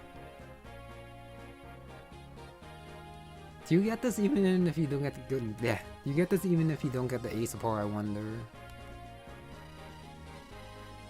Maybe because it's like the canon thing, and then the other supports just like explore like the other friendships or something. Wasn't Grace in Town were of expectation, not her birth. Yep, text dump. At the very end. And they'll enjoy a private life. So advertising skill, guidance in hand. Melancholy Nightingale. Well-capped man. Time spent on the ground later on Taylor took their toll. Oh, spent his final years sick and bedridden. Probably because of all the poison. Well, and the curse. When he passed, it was in silence. His history contradictory and erroneous. Wait, there's something in Mythic? Okay, sure. Hana, torture soul. She's not dead. She's actually not dead. Okay, so everyone you lose is not dead. As displayed by the epilogue. Everyone's supposed to be alive and they all just retreated. I'm not bad at the game. By losing my units. But that was a very quick description for Hana.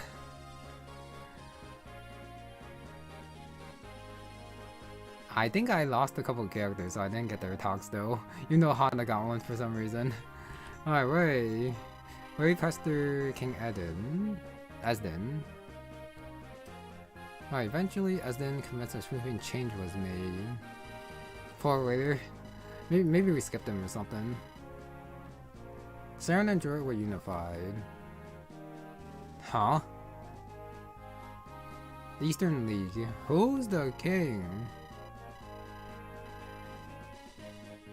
Alright, stare minerals for fruit. Alright, one order through the leader's closeness. What? One country. Who leads them though? Joke's on you? Yeah, I guess. Yay, marriage! Alright, time in the castle was fleeing, preferring to live with her grandfather in Kirin for the wilting years of his life. That was always cry. She was forever happy with what life had given her. Kinda still sounds like she was like together with Ray at the end. Grandmaster Winston. Now we turn to Saren. He's not dead too, by the way. Alright, spending the remaining years watching over Ray. Expert combat instructor. Governor of the Spawn Coalition. His parents' gravestones? Okay. Love sack? Didn't he? Oh, you only get the toxins if you get their ace of poise. For like the other people in Jurate, which I didn't get.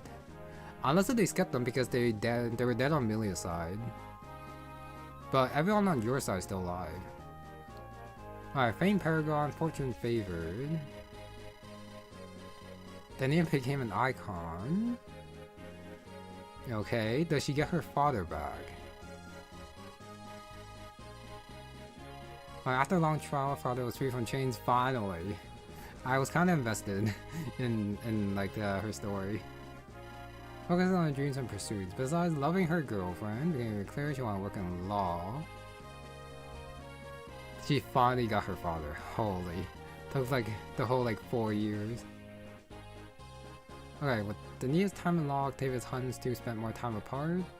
Their hearts grow fonder. Okay. Good for them. Alright, Sparn. We skip Sparn, we go to Saren Coast. We skip the Saren Coast, we go to Log. Log Castle. We skip that to Greece.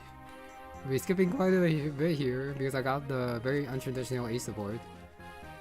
Alright, Felicity and Cagley. Wow, we skipped quite a bit. Righteous Blade, Tired Master. New Lord from the Dark Lobe to chase what had become their combined dream. As inside looking more canon. I think if you do Milia's side, it might have the different talks as well. Yep, skip. Quest aliens to search for answers on his questions. Wait, why did they do the Dark Globe thing? I thought Candy just wanted money. And then Felicity. Well, it's just a great sword master. I guess they just did the research because they could. Alright, anyways. The bind they built? The bond? I think it's the bond they built was unshakable. Eventually they were wed. Without official custom, discovering the wealth and fame, the goal is never reached, really. Wait, you just ended there? Come on. You can't just end it there. Lucky, fascination friend. Why does Lucky get a talk here? Since mostly we see he's still on to life. Alright, Lucky for himself. Again, abruptly ended on nagging whim. Wanted to find his father. Okay, friends and enemies. No infinite money glitch ending, I guess. Sad for him. Bellowing Sienna. Nice, Sienna was a goddess disguised over love. Her and she has attendants. Okay. She also has a very fast screen there too. Alright, Xena and Clara. Freely fell deeply into others' ambience, sure. On, Willen, and above it. Okay. From west and the eastern coast to parts of one and each other, they travel a lot. Sure. Help their craft. They'll have made life bright again. Good for them. We go back to Forna. Forna Castle. Talia and Uzai have a thingy? Really? I did not expect that. Really? I thought it'd be like, I don't know, the Pluto Talia thing. It's actually Talia and Uzaya? Former King Raja had a bevy of bastard heirs. Oh hey, I kind of expected that. So Talia took her birthright on the throne? Not someone else but Talia? Steady follower of Essence will. Slowly the curse upon Forna came to wane. Religious minister King Uzziah. He actually got the ore. Oh my god, he did it. If you get the Talia support. He actually did it. He refigured the church. Alright, further reforms were made to monks who all most of her powers is invested in literature. Alright, no great responsibility. She retreated from public life, eventually a throne. They too married their children, and Uzziah's talents healed many. Okay. Yup, Uzziah's still aura farming. It's too bad. And it doesn't like mention him like studying the Dark Globe. And then wait a sec. Really? We still get him? Okay, Helder Raider, I guess you're back. I thought it would just be like the higher rank like members, like the close attendants like Rays that came back.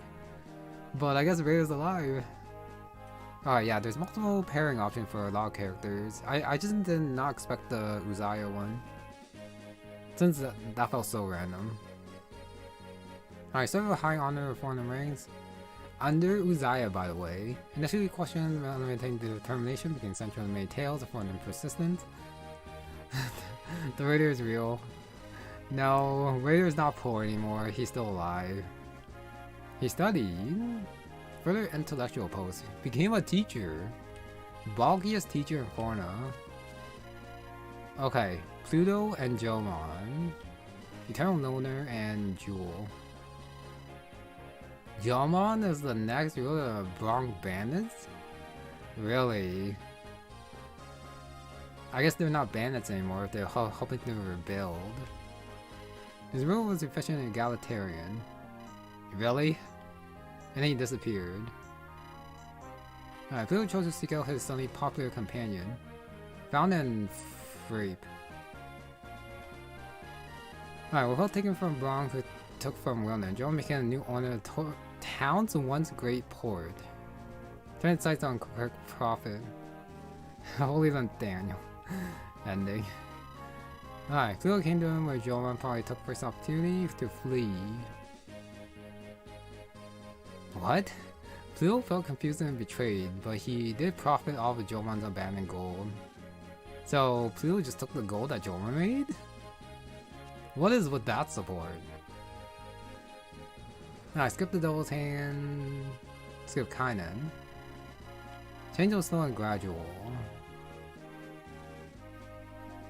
Wait, so who's didn't we? No.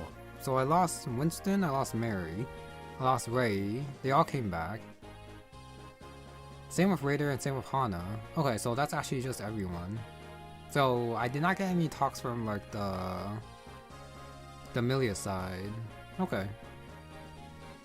But I did not get to see their A supports, like the ones I lost. Because I lost them. Okay. Jesus was still gradual to a degree that often frustrated Esden. They debated till they lost meaning. As in power is similarly weakened. Council of Experts. Judicial duties were spread to court. Jomon's genius ending. That was a little bit nonsensical though. But Jomon became very rich somehow. Somehow. And I still have no idea why. Why the hell Pluto was chasing after him? Eston oftentimes desired power. Ultimately, the world slowly moved forward. Days are better than days before. Feel acclimated to the new world. Comfort was a premium. That's created dire motivations. New generation grew. No, monarchy was abolished. Frontier and Locklear brought in the East, Republic of Wilnan. First leader. Oh, he declined. So who won? Well, it might not like reveal who won. I don't think Warwick and Milia does something at some point. Probably, but yeah, that's on the other side. We create a new world war once. What is with the tiny text here? What peace did my friends, my people die for? That was our curtain call. Oh, got the thank you. I think the thank you should be in like a different style from the ending credits. I think it would have been like made it a little bit more separate. Would have been better. Because this just like came out of nowhere. And I was enjoying the epilogue too. Next, as much polish as I like to apply.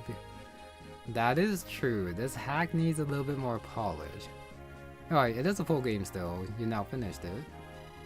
A little bit of extra content available, not dense post games, there for you to mess around with. So yeah, peace was mentioned. Sword, but I still don't quite see the swords. Chance to go back in time, replay a final stretch of the game in case that interests you. Train some of your units, rewatch certain scenes. Experiment. Grind supports. Although can view for issue, but the more important thing is to like view the ending, like credits here, and what they do afterwards. Most elaborate features archive, extra dialogue scenes, a couple of bonus levels to play. Flesh out and develop certain beats, story beats that didn't probably fit the main story. That seems a little bit important.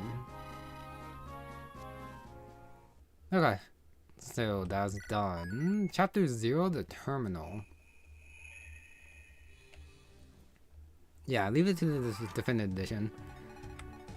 Alright, so Exodol. Loki and Druid, obsessed with the form of dragons, lost his life in the final battle. Man of Knowledge, Derue. Foreigner Adventurer, follow along Helena for pleasure. Alright, she also died too. Jake. Blunt and Pragmatic Craftsman. Boy. Okay, it's that Jake. Tiffany. Helena's a honorable deity. Henge. Foreigner General fought for Hecate, became Foreigner's first king after war, man of diligence. Ritza on this side, Lockian Knight, Lockian's first queen. So fought for Hecate, Gavin. Foreigner Paladin. No, found Drake. Also fought for Hecate and Anna. What the hell is Anna doing here? No sandstorm. No sandstorm. I guess I'll do the talk first with Anna. Armory vendor preparations. Alright, seeing I buy master seals and those stuff, but I don't really have to buy anything. Jake? Hey there, real big fan of you and your company. Collecting writings of your adventures. Help you relive some good old memories. Alright, so it's like the different cuts. I do not want to view that big lore dump again. Which I do believe is Ashes and Diamonds. That big lore dump is crazy. No. No. Okay, I guess I'll start top left. Exodol. Fading blue. Say to a change. Switch up precepts. Read between two opposing alternate states. Oh, the Amelia side. That should be the Amelia side, but I might do that last to see what happens there. Oh no, this one sends you into chapter before chapter 30. We played the very last arc of the game experiment. Okay, never mind. So it's this one. Can't go back once you do. Nope. No, I'm not doing the Ashes and Diamonds repeat. If this is the one that sends me back, then what does this do? I might just safe stay here to like experiment. Definitely no understanding the present of the erudite awareness of the past. The archive. You see this blessing. Okay, I'll do... That one's probably the most important one. Gavin? Looking weak. Training. Where do you train? The training grounds. I should be okay. Alright, only Rock should be prepared. Special skills or weapons you'll miss. So what weapons are there? Wait. Trial maps, okay, like I thought.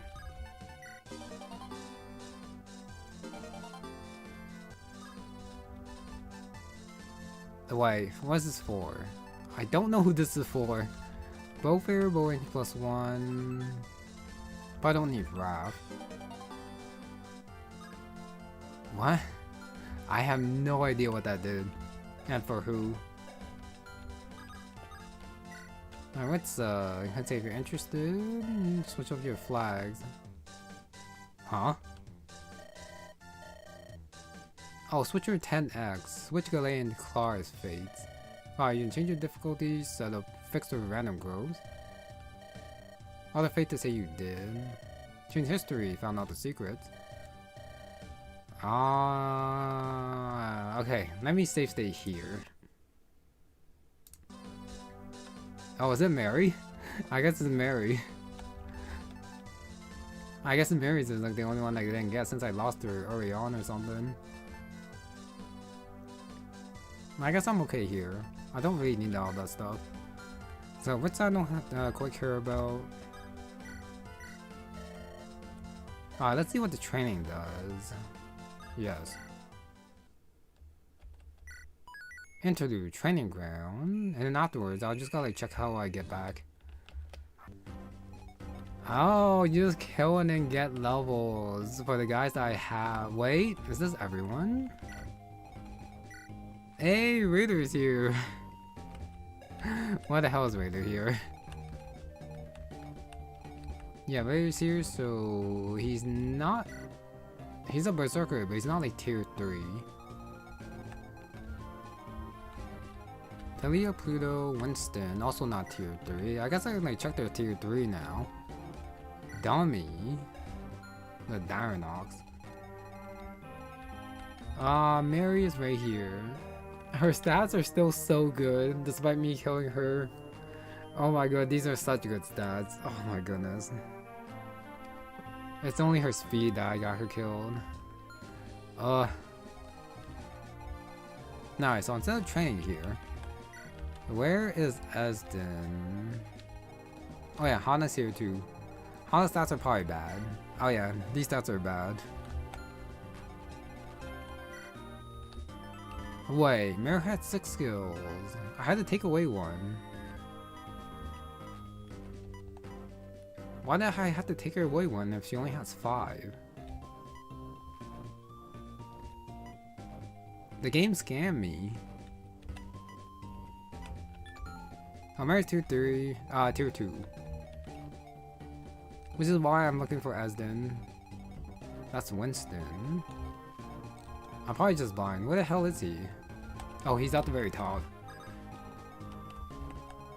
Okay, I probably took a Wrath away. Now we're unit review? That's true. So I'll probably come back to this place after. Supply, pull the armor scroll, let me take out the dragon tooth. Wait, how do I leave this place? Oh, probably at the top. Sharp bow, I'll go back here. Mary's gonna go down here. Use the tooth. Can I use the tooth?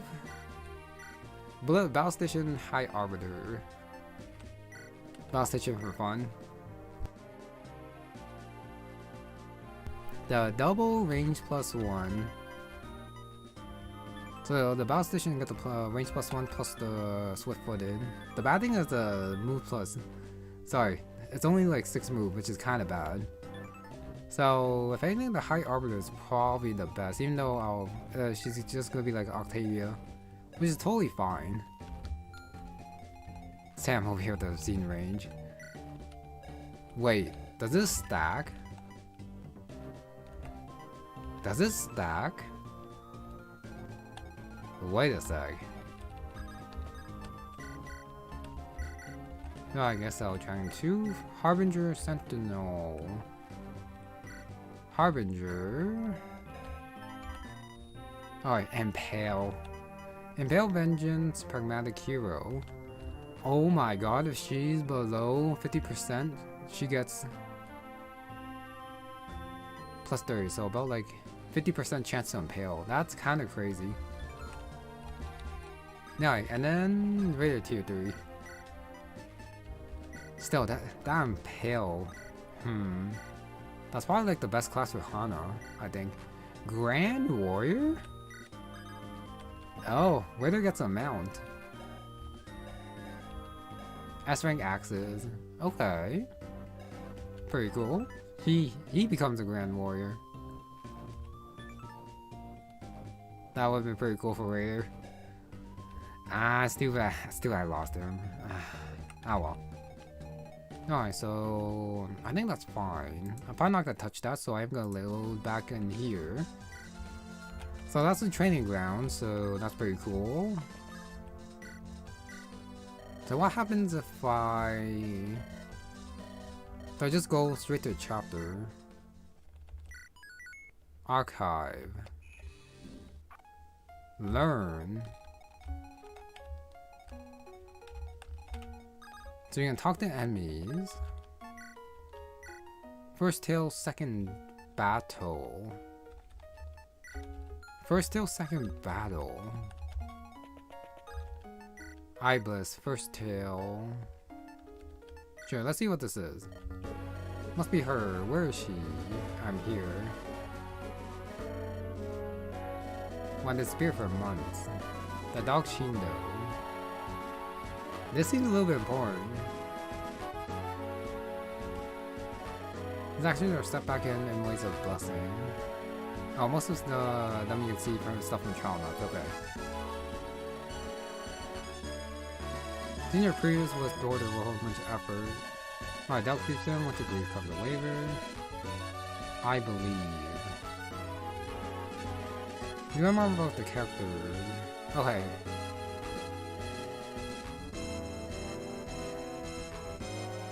Yeah, this was... Okay, this is actually not too important. Since we already like saw how he believed Hecate before, then she'll just like leave it for a couple months. Then it doesn't really matter too much. Since she does come back, which is like the most important thing. Struggle with all guidance of the king and the man.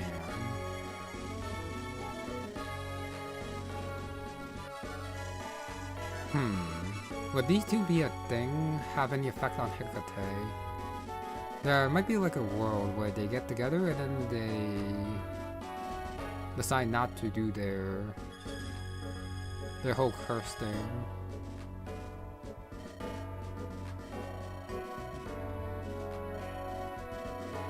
Alright, Pyre's still developing, still advancing.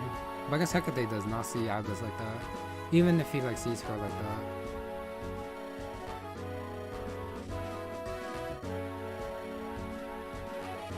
Alright, 17 on my justice. Conquest. The game's so clear, so wonderful. Now this is your destiny.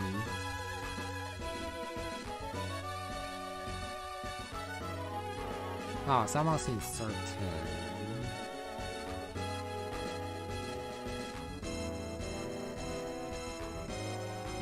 Compose a matter of great length and precision. And the explanation. I can attack for some reason. What the hell can I attack? This is Faline. 2 tails for Faline. Alright, Quinn. Quinn James. Shen. Oh, Shen. Shen and Kingsley are here. Isaiah. Catherine, Hannah. Payrod. Okay, I'm not gonna look at the others, but I think I do wanna check out Payrod.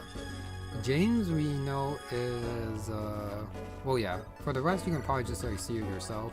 But I think like these two are probably the most interesting. Payrod and Tazrin, like why are they here? You don't have this memory fragment unlocked. Complete other battle maps. What? Oh, the trial maps.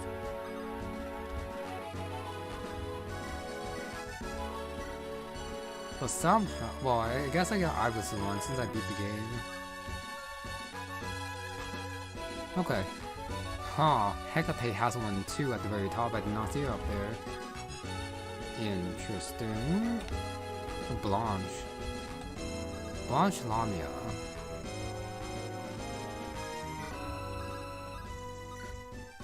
So what if I attack?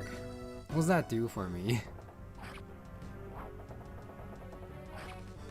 Do you get EXP? You do get EXP. Interesting.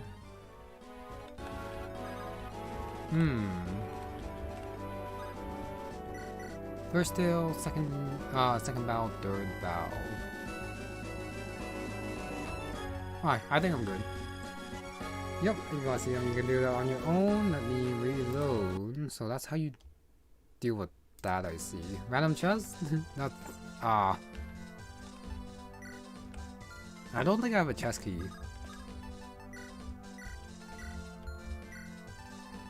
Yeah, I don't have a chest key, so I can't quite open it. Okay, but that's fine. I don't need Anna. So let me do this. Send you to interlude chapter. Actually no, I should do this last. To see how it looks like. But let me talk to Jake again. Oh yeah, no, not that. So I think I talked to, well, could just be trolling, but I think I talked to everyone. Yeah, this is the archive. That's a training. Wait, am I crazy? Did I just like skip the trial map or something? Unless if the trial map is the one on the left. And they're like together or something. What does this do again?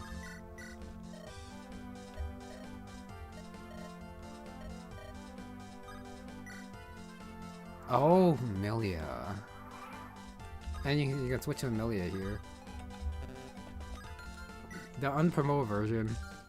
And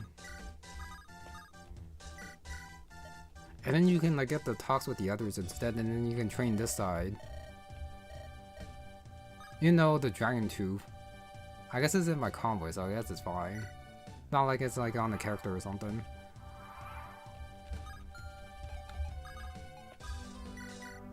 Map tips? Oh yeah, I guess I could like check out the map tips, even though it doesn't like...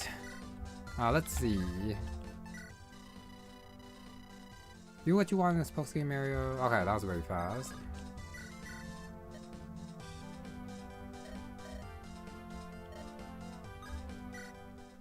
Am I crazy? What the hell are trial maps?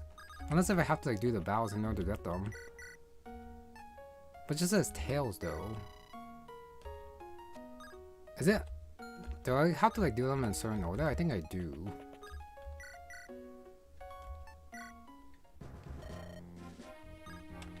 So I do the second one. That's okay. I can do these two.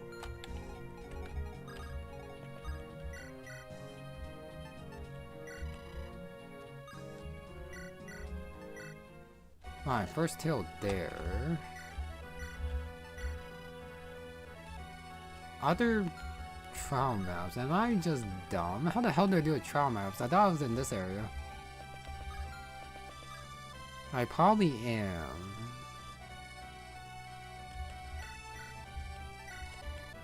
No, so you do have to like leave this area in order to like get to the other place. Wait, who's down on the top right? No, it's Shindo.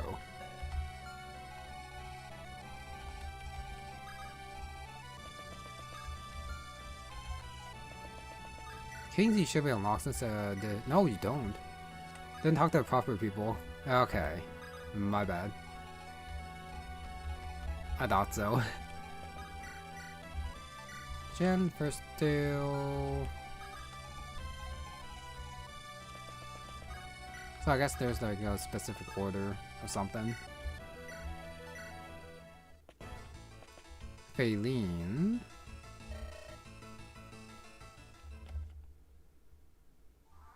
Okay, so her talk there, it was double. Oh, the Red Wyvern. I guess I start with this one.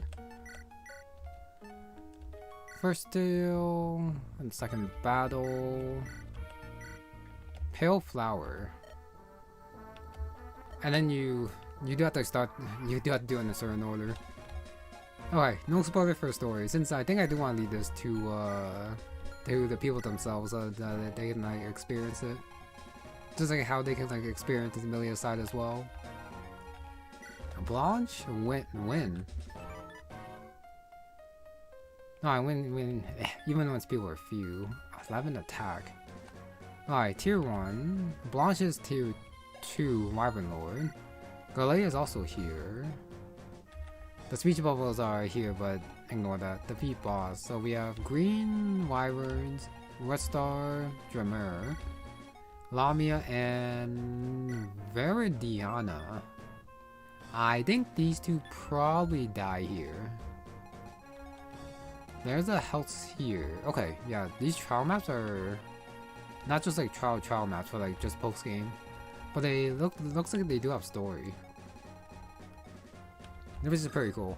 And it definitely would be nice if they actually like put like a certain order to it, so you know like which order it's supposed to be in. But maybe it's like in the map tips instead. But I guess it is to let you experiment and do it on your own time, which is totally fine. Now let me just do a map tips here once again. Double check. No, it doesn't actually tell you what order to do it in.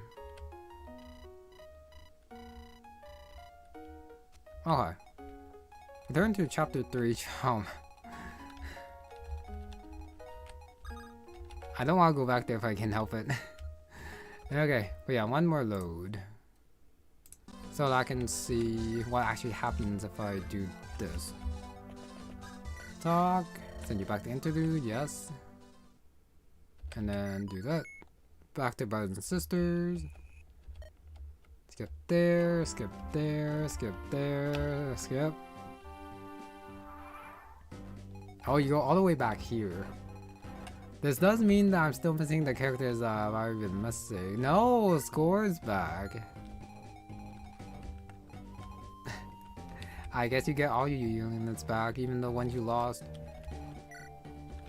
Yeah, Score's back somehow. Can you Alicia? Oh, that means Hana should be like here somewhere. Just gotta look for a hero. No?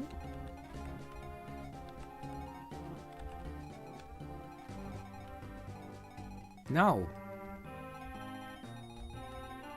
Oh, Hana's... No, that's Perseus. Are you sure? I see Score promo, but maybe, I don't know. Wait, I'm still missing a couple people. Raider's not here.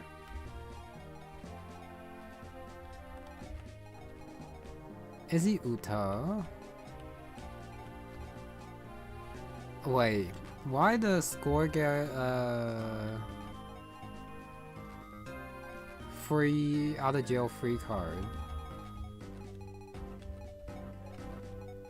Yeah, he's the only one who came back.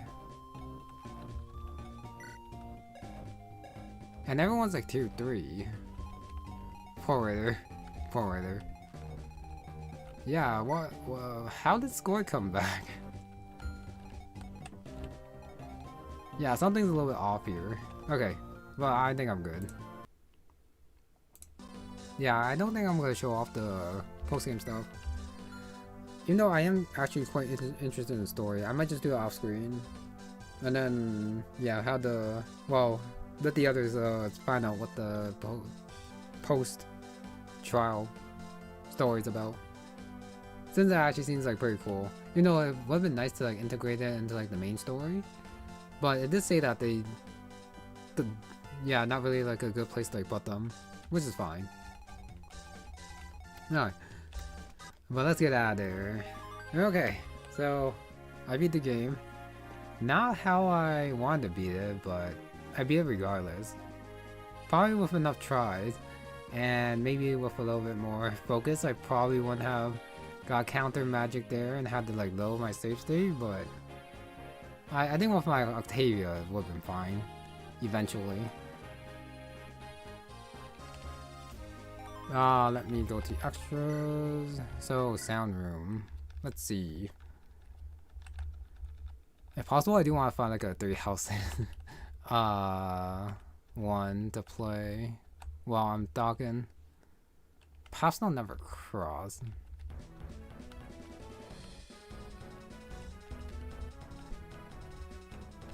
Oh, no, Edge of Dawn. I do like Edge of Dawn. Okay.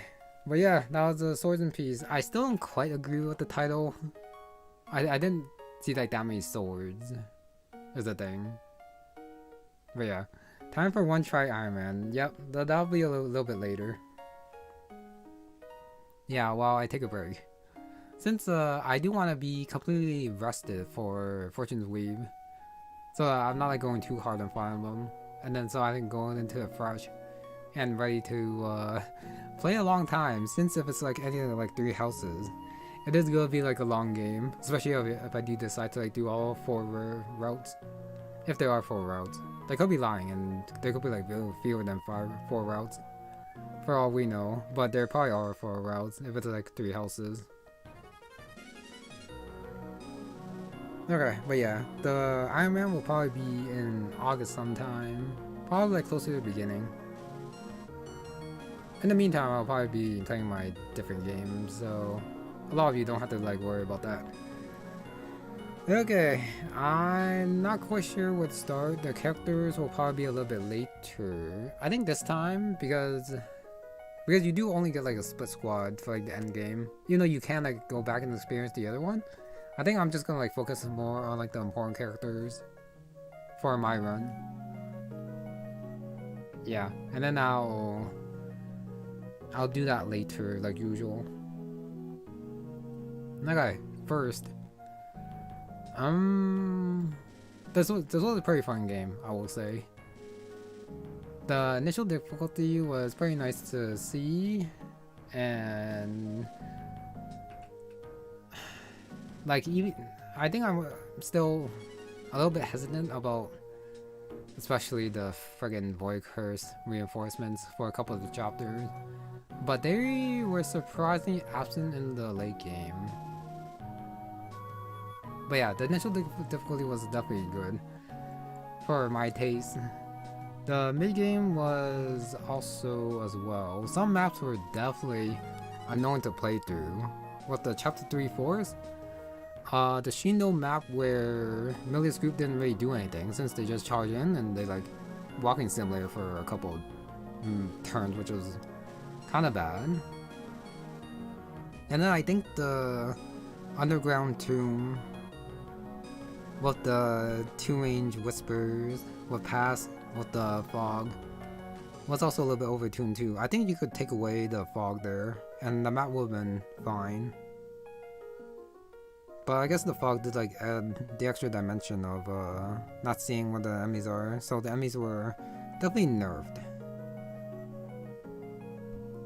But still annoying, like facing like the Fate's daggers, which like debuff you like every turn.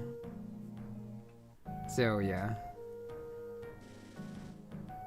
Definitely a difficult start.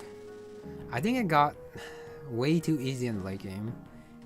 Even if I didn't have Octavia, I still had like a couple other units that were fairly good. And then because of how much EXP the tier 3 enemies gave, I think it's not that hard to like train a lot of your units up, which I think is the point. So you're basically ready for like the end game after you get the tier 3 promotions. I don't mind the difficulty drop from late game, since that is when the war kind of turns, so it does fit story-wise. That after like running away with Essen for like so long, he like gets a army up, and he counters attacks after like 3 years. After the 3-year time skip, the game does get easier, which is kind of reflected in the story where he is basically like counter-attacking. And then it gets even easier after you get tier 3, so after like the 6 months, after you like had a lot of time to prepare your forces, and then Iblis's Forna and then Hecate squads like kind of relegated back to a castle. So I am a little bit disappointed that the game was easier in the late game, but story-wise it makes sense, so I think that is acceptable. You know, I initially thought like the developer just, well, I guess like the creator just want to like get it over with, and then just like put some generic tier 3 enemies, and then made the maps easier to get it over with. But then when I thought about it, with the story where it was going to, as in Milia basically like surrounding Iblis and Forna into like their own castle arena, it makes sense that the game would get easier story-wise. The Nia carry early game, she did. Okay, but yeah, I do wish the end game was a little bit harder, but I can accept it being easier late game to reflect the story. Compared to the Delgor's spear difficulty, no, definitely, it's not that bad. It's not that hard.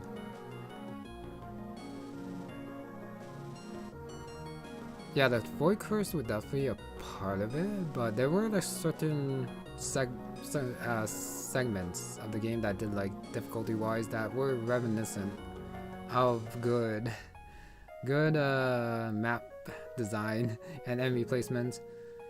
Like, even though it was like very challenging, I do like the chapter where you had to attack the castle of both Esden and Milia. After they first came out, they both join up and they get their two promotions with the line of mages and the line of archers. So you have to like think about how to like, get past them quickly, so that you're not overwhelmed by the reinforcements coming from inside the castle. I really did like that chapter, even though I still think the Void Curse reinforcements could like come out from slightly less annoying angles, so that they're like not directly in front of the castle. But that like an initial placement of the guys on the bottom and the right side, I think was fairly well done. Okay, other than that,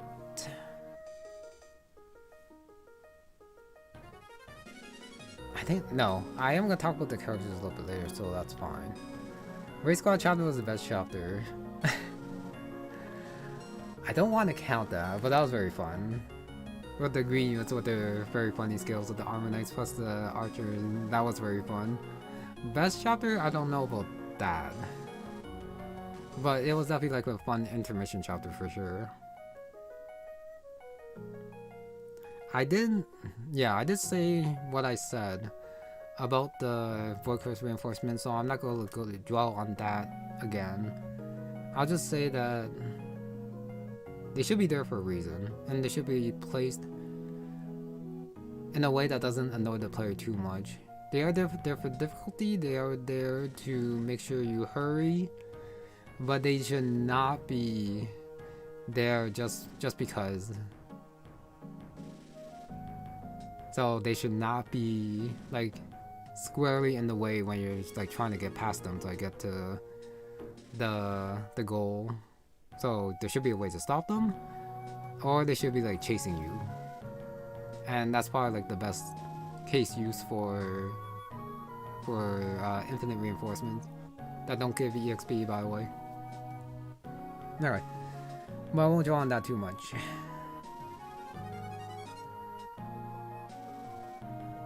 The game does need a little bit touching up.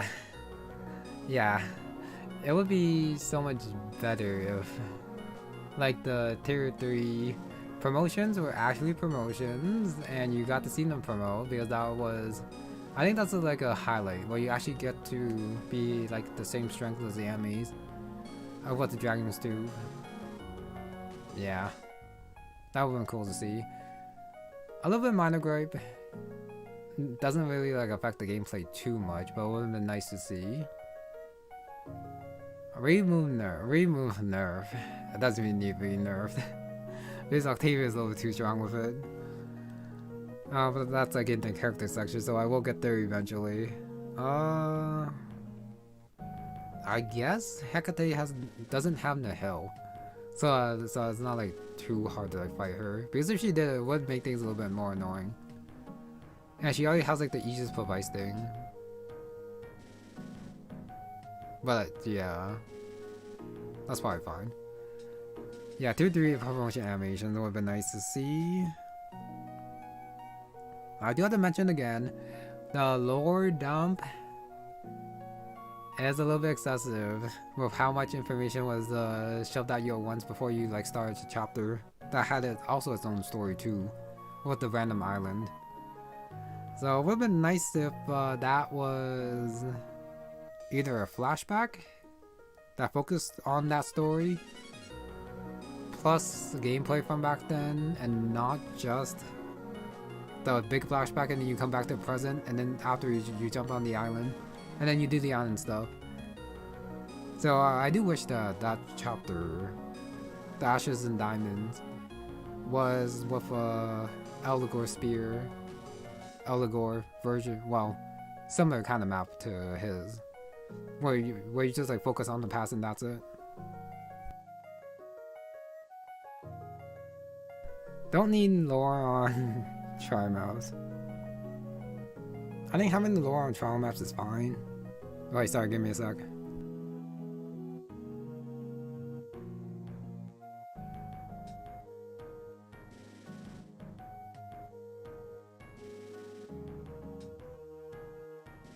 Yeah, lore on trial maps is totally fine. That's why I wish the flashback lore dump was actually like a trial map for that one.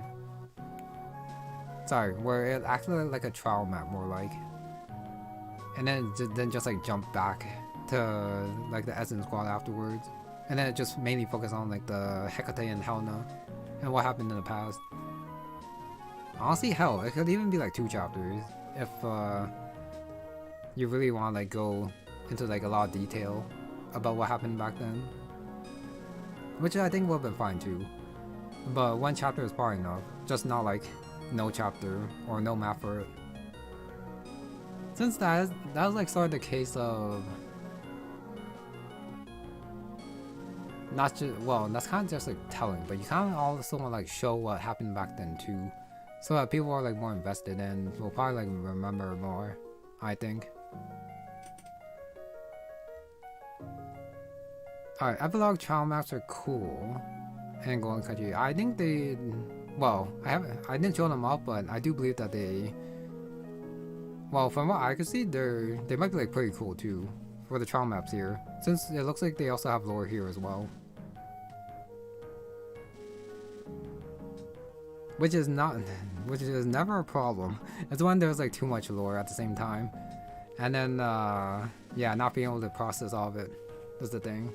So yeah, I think we should like separate the trial maps from like that 1 chapter, and not like compare them, since I haven't like showed them off. So I think I am gonna just like leave it there for that one. As for my other talks, yeah, my other talking points. The story, I guess the story overall was not bad. As in having his journey around the 4 countries. Okay. I think the map could use a little bit touching up still, and that could be like changed to be a little bit better, because it's still a little bit weird. How, well, I guess it's fine if one is small. And it's still like 4 countries, I guess. That's not too much of a problem. But still looks a little bit weird having like the giant bridge in the middle. And then all desert at the bottom. I guess it does convey what it's supposed to look like, but I guess I'm just used to like the Fire Emblem worlds being a little bit better, bigger, and the time to like travel between the countries adds a little bit more. I might be compared to the real world a little bit too much. It could just be like a small continent, and that's like it, like Australia or something. Oh yes, I did finish this hack. Yes, I did not do the trial maps, but I didn't do the main story. Yeah, I was disappointed that he didn't have like a bigger ambition. Hecate, I think I'm fine. Well, yeah, she is fine. But I guess that's what the trial maps is for, to flesh her out a little bit more. Since I'm pretty sure her main motivation for what she's doing is like half revenge for her parents for what the Sereners did, the foreigners, and also like the belief that if she doesn't have control, then the tragedy that befell her before is going to happen again. So she is kind of like twisted in her own way because of what happened to her parents, I believe. I think. But yeah, I was going better. He just believed in God, Hecate a little bit too much, and then just like I kept following her for like 4 years. A little bit too much, but I guess that's what. That's the power of religion, I guess. But not the deepest character, unfortunately.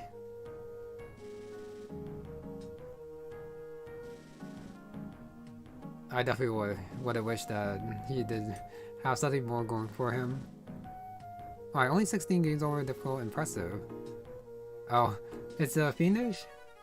Ah, okay.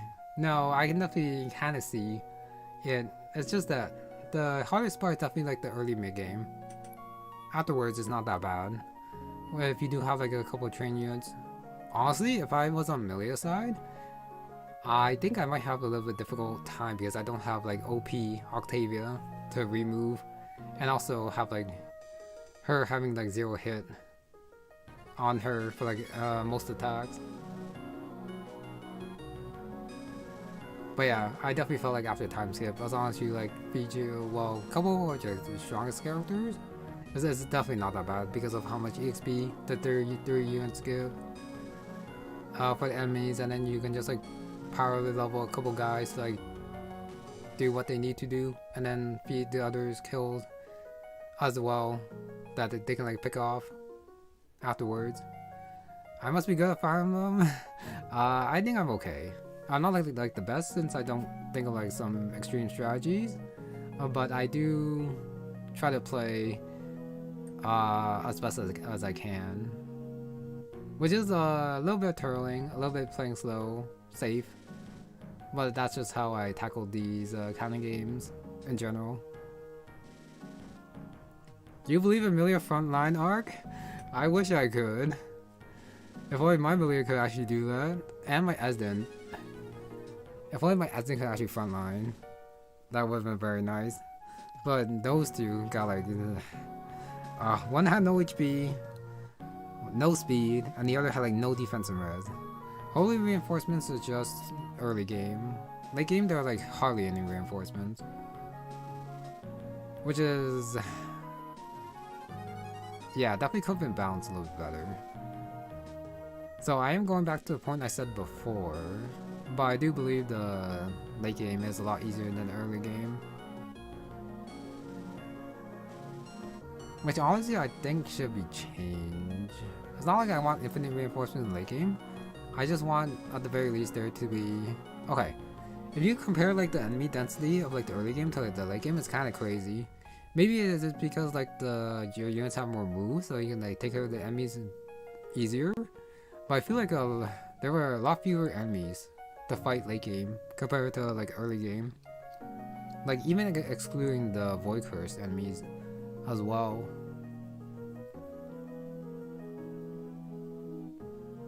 So I don't know. I just feel like the late game could come in harder. Yeah.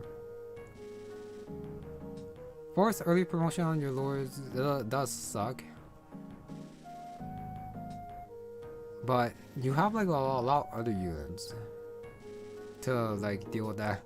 And if I had to like compare like to FE6, where you don't get a promotion until like the very end, like 3 chapters before the end, I think I'd rather get a forced promotion at the very beginning, even though it's still bad.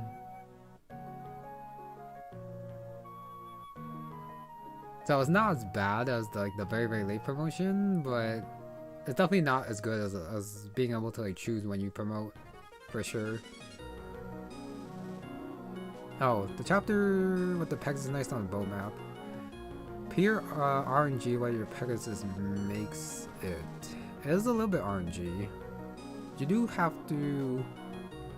Yeah, with Galay. That one's well, I went full move and still couldn't... There was still a chance that she could have died. That's true. A little bit RNG there. Talent Hill chapter, super impressive. I mean, random got through that apparently very quickly. I think my one path was fine.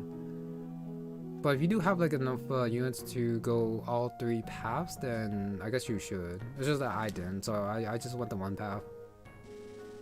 And I would have got away with it if Winston didn't miss his attack. I think that chapter would be perfect if Winston didn't miss his attack, since I lost 2 units because Winston decided to miss.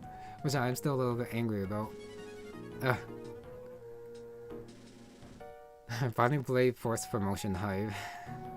Yeah, if it's compared to that, I think I'd rather have it early. You know, like the tier 3 promotion was also kind of forced too. You could wait for the tier 3 promotion, but there's no point. Oh yeah. Infinite durability weapons. I'm fine with it.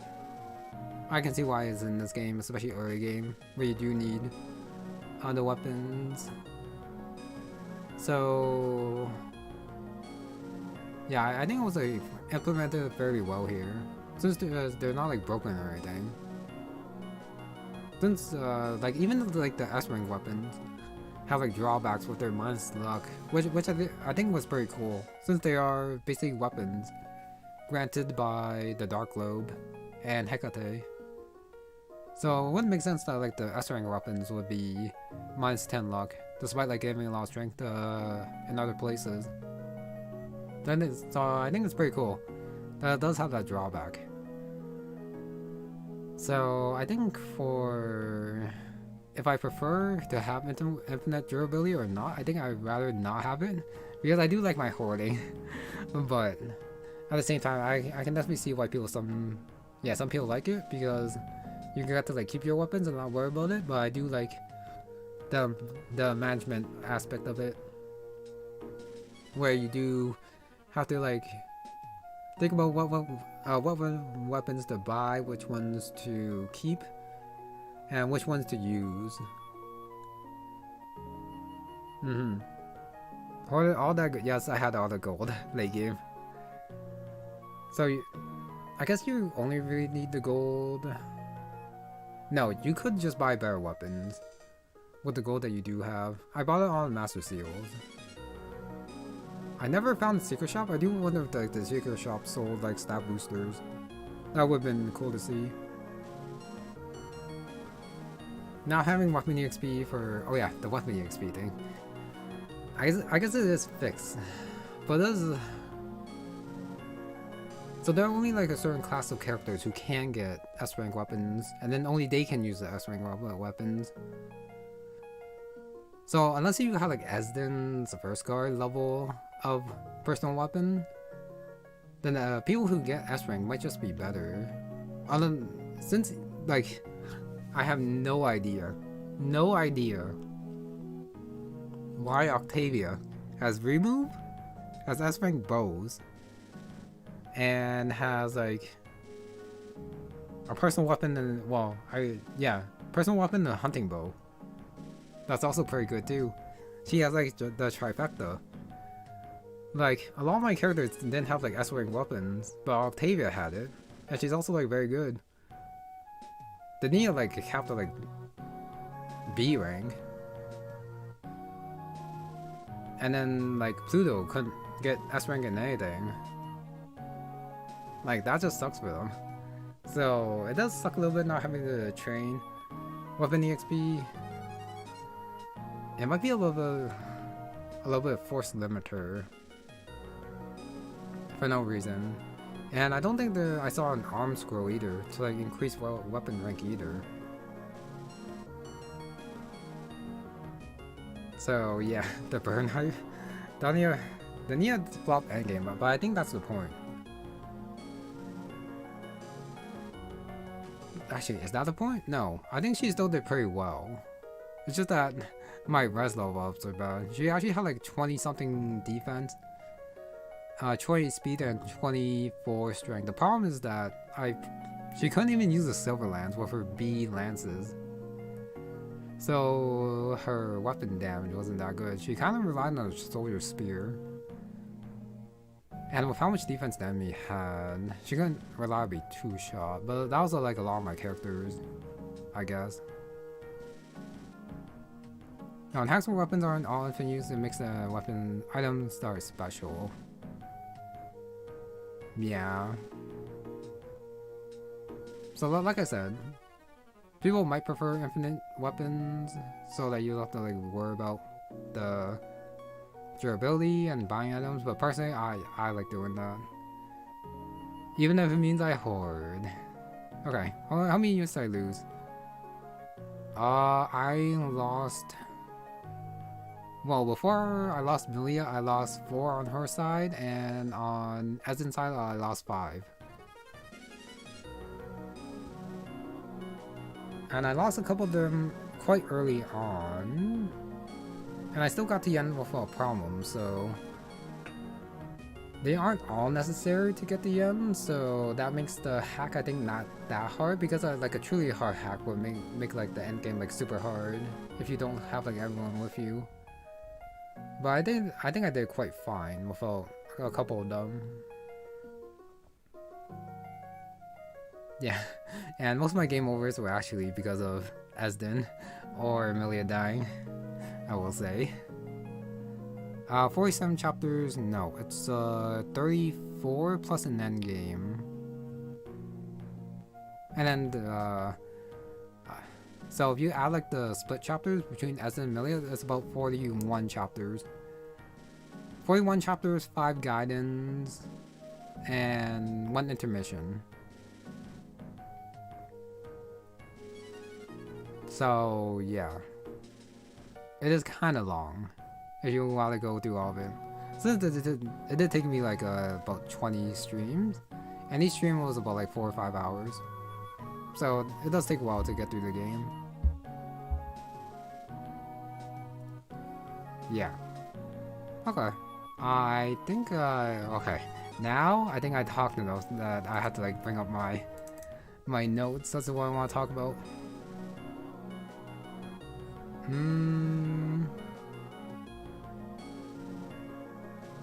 Just let me give me a sec. Alright, talk about that. Yeah, this is not the hardest hack for sure. Even though I do see where some of the difficulty comes from with the Void Curse enemies. But there are like some genuinely hard chapters in this hack for sure. But it's definitely not the late game. Oh, very scary hack? A little bit. I don't know how I feel about the supports. There are the A supports that are canon that give you like the 50 XP at like the very end of the game, which you do want for sure if you like trying to like try hard at this game. If you don't get those supports, then you are just shackling yourself for like no reason. Because even if you get the A supports, they do give you the stats, but they don't give you the extra stuff that the talks like the very last chapter give you.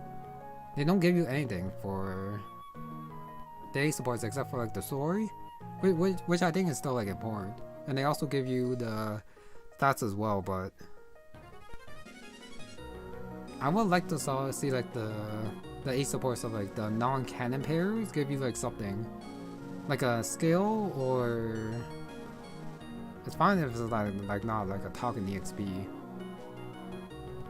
But yeah, I probably just like missed the A supports for like the other games, where they give you skills or something like that. So there's a little bit of bias towards the canon pairs, but I guess that's just how it is.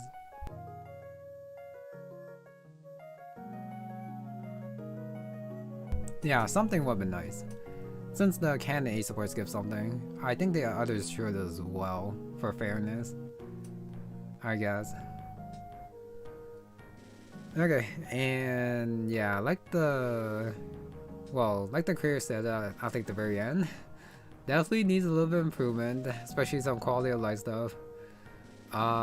Spelling errors were a little bit more prevalent at the end. I guess because more people like played the beginning, so it's like easier to catch it, but brushing up the ending as well would be nice as well.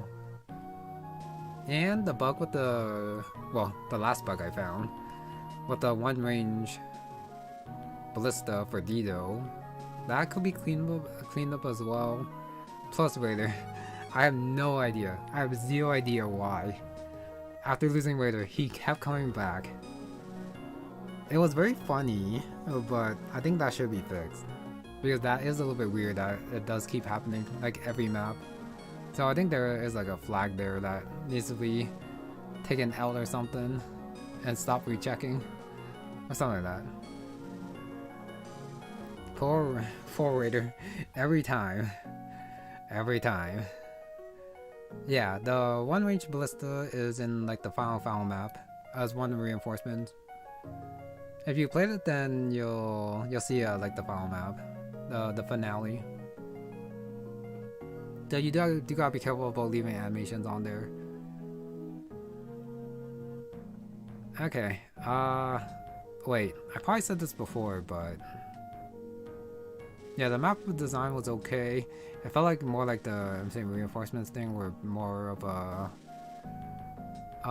a concern, but there's not like any chapter that make you went wow, except for the castle chapter, where Amelia and Eston meet up for like the first time, and they get their two promotion.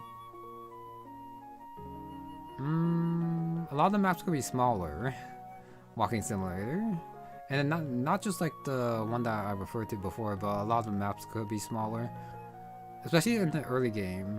Late game, the maps being big is fine with 8-9 move, but at the beginning where you only have like 4 or 5 move and a lot of empty space everywhere, I think a lot of the maps could be like made more compact, and then the enemy placement's a little bit closer or something.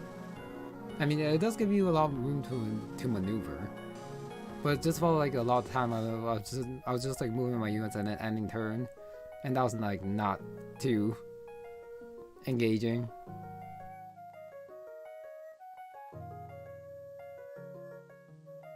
Oh, this dude likes to fill the screen with enemies. Enemies that are very far away, for sure. They don't have to like be placed like that close together. Could like split them up a little bit more. It might make the game a little bit easier, but at the very least, it won't be like a walking simulator. I think it would be nice. Yeah, I'm totally fine with all the enemies moving at you, but then afterwards, it's like just like walking simulator to the very end afterwards too. So there is that problem. So I don't know what's like the best way to solve it. But I still think like the maps being smaller would help, for sure. Okay. And then that.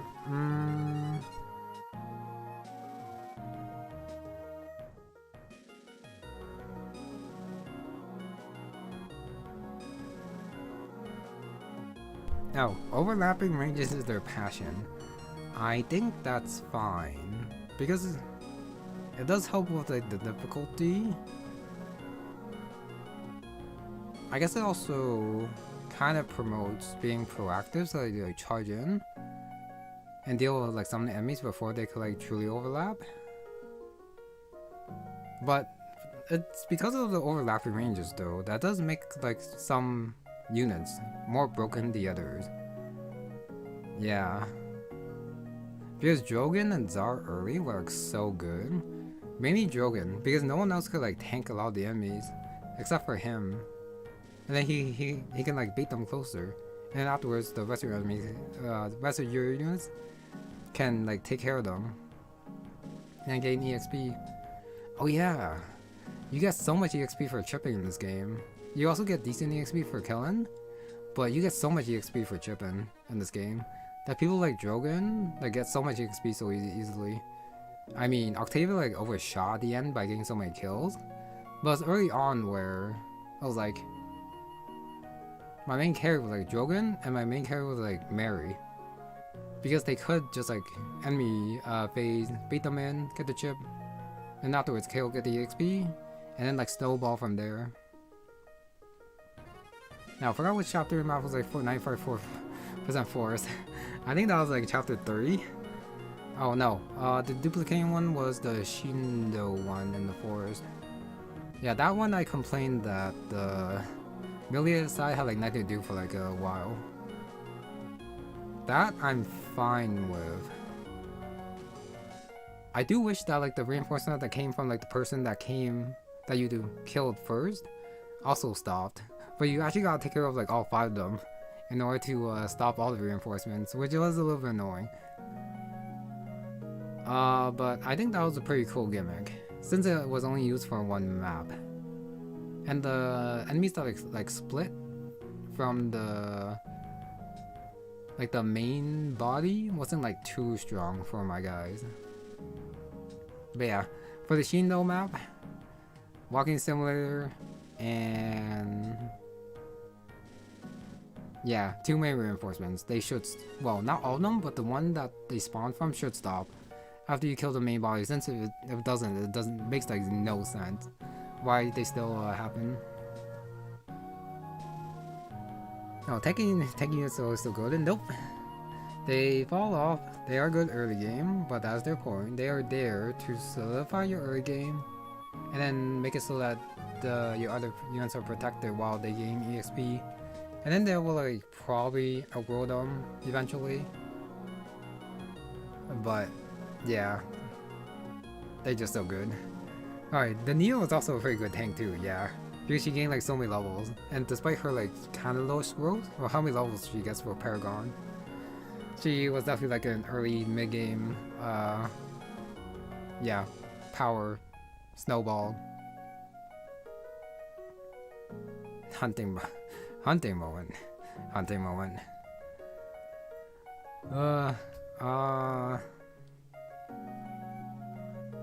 I guess it's fine to like talk about some of the characters now, since I was like talking about how early game, how powerful some units early game are, like the Nia.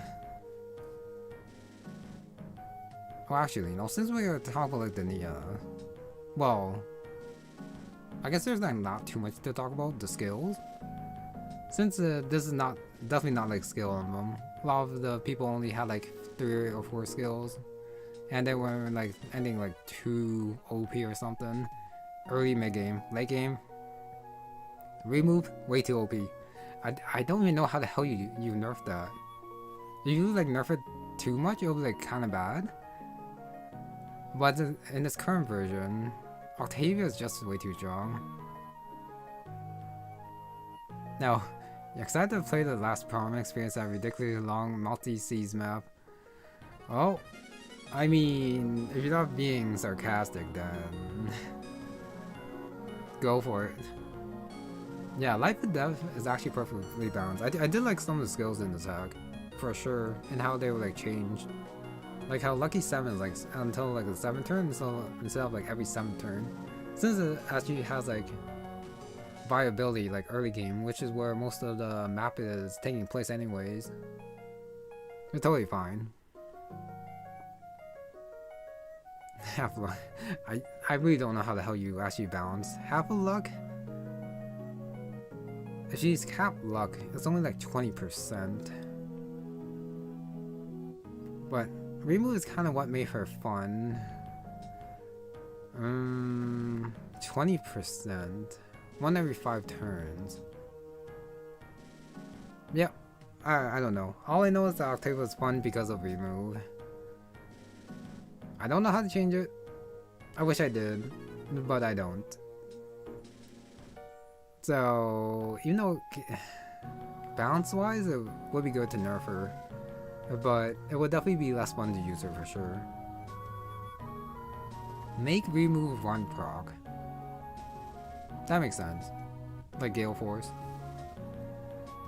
But if you're gonna like make a run proc, then you might have to make it 2 times luck to make it more reliable, I think.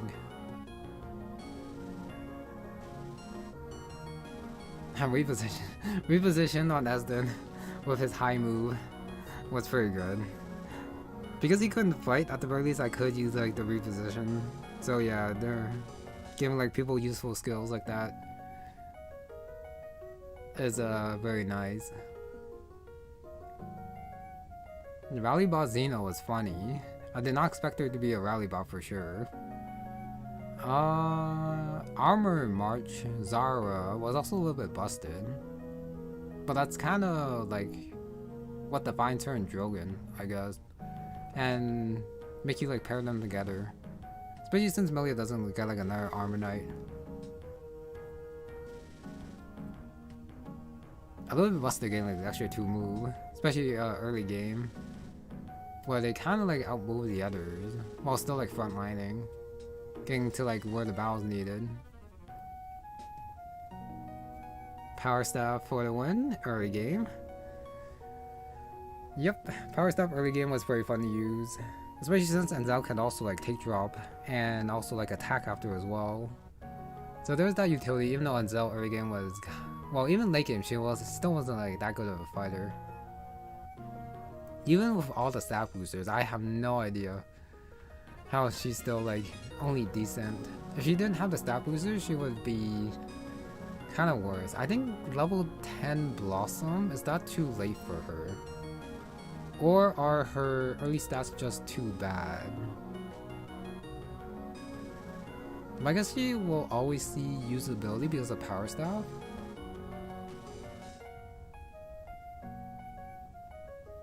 But I guess that's just how she's balanced. Where she's not like super OP with Power Staff because she is kind of weak. 4 range long archers. They were a pain.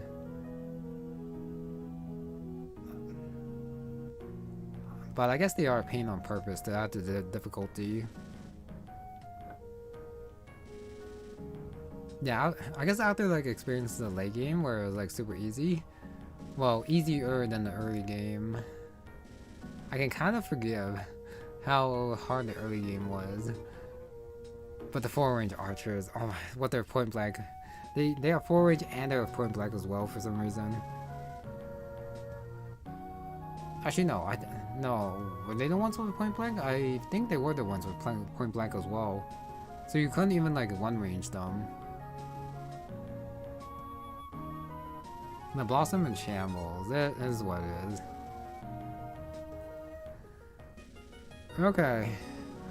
The Genius Junk, yeah, that was pretty fun. Getting the counter magic after him being so bad for so long.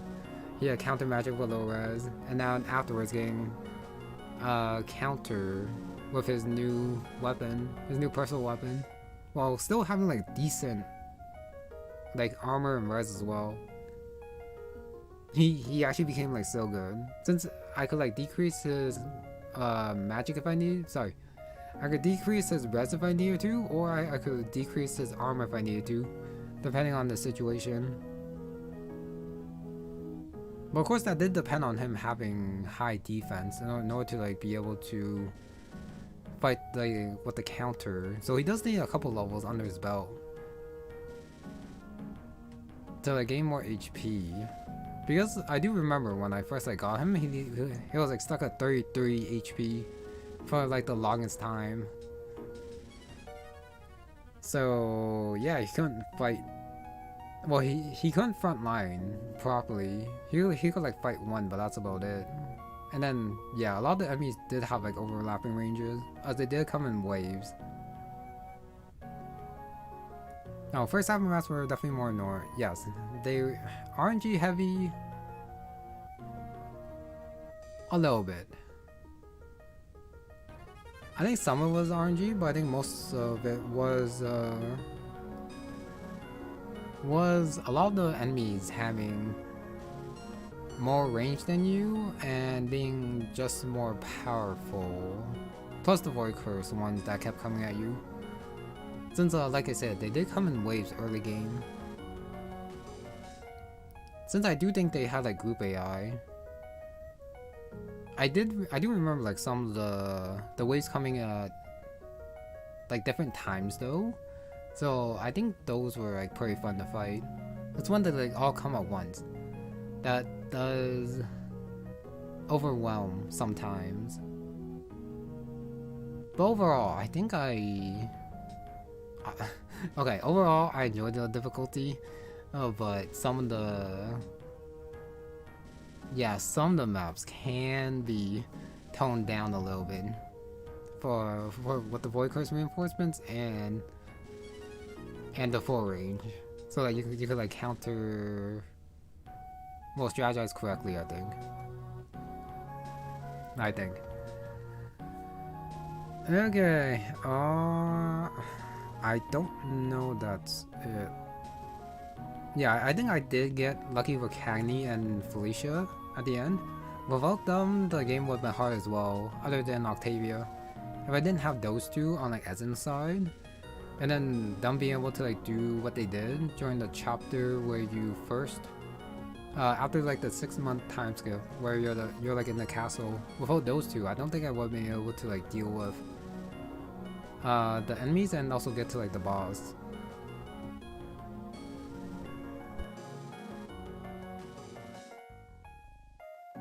Chapter 3 dots.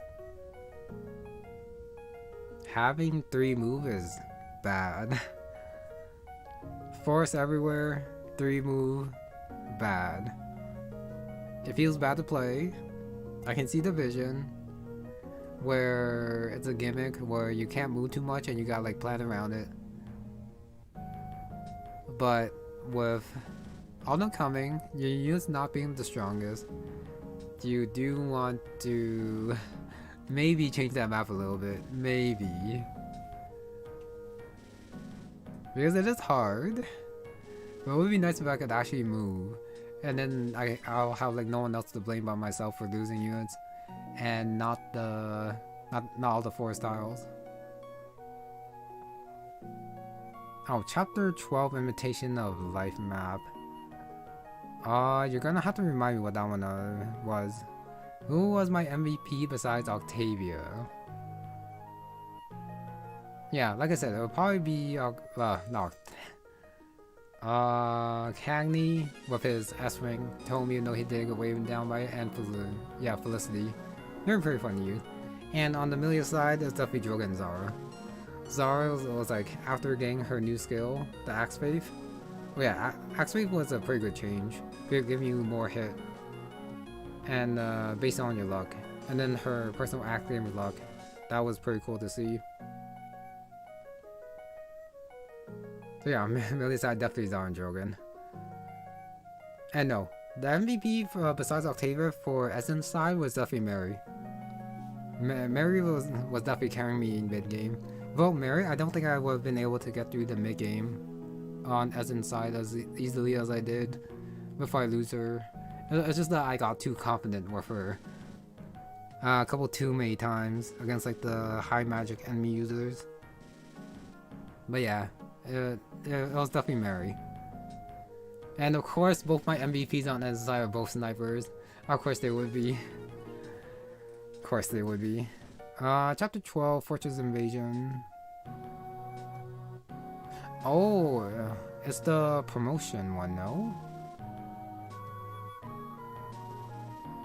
Fortress Invasion. Sniper, yes, Sniper Bias. Is that the one where Milia and Esden meet up? Archery Supremacy once again. Yep. No, Mary and Ray are not in heaven together. They actually had an ending. So they just retreated. They actually had like the ending card thing. Well, it's not an ending card in this game, it's just like the pan over. Where they did live. So technically I lost no one. So I'm not bad at Fire Emblem.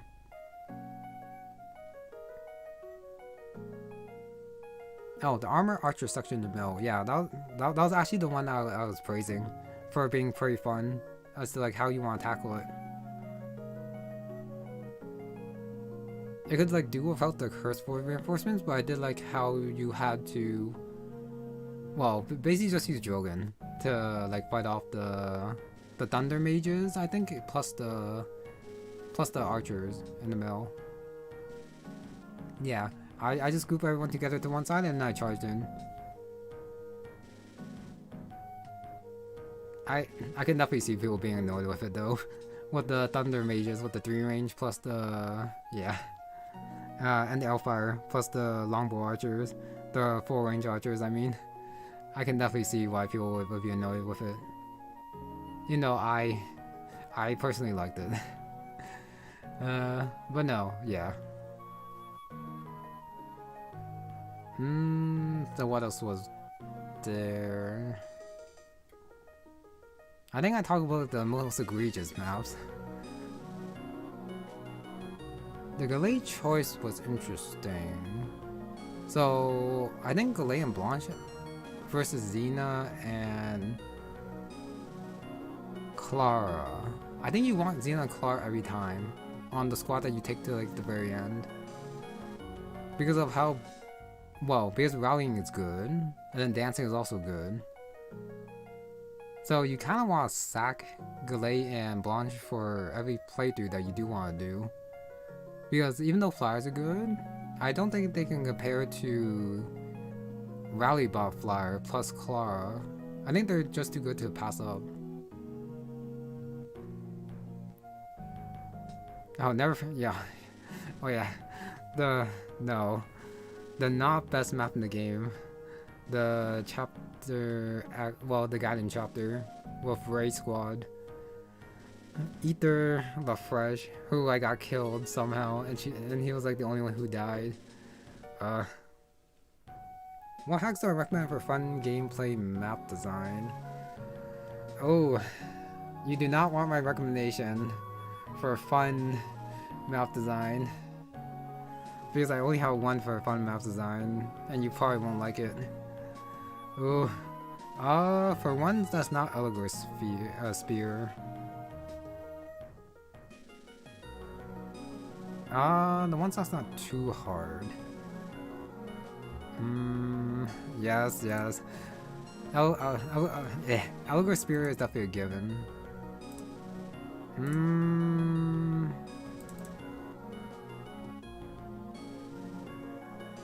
If you don't mind skill emblem, then maybe the Morrow's Golden Country for like fun gameplay. Yeah, the Morrow's Golden Country probably.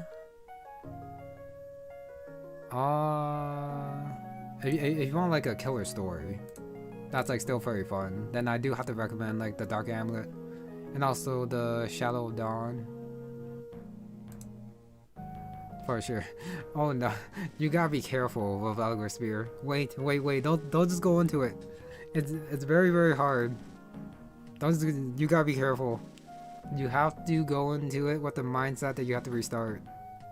I don't want to like make people suffer when they don't know what they're getting into. I think it's very fun. It's just me. So be careful. If anything, I guess you could like try the B route first. Yeah, try the runaway. Sorry, not the runaway.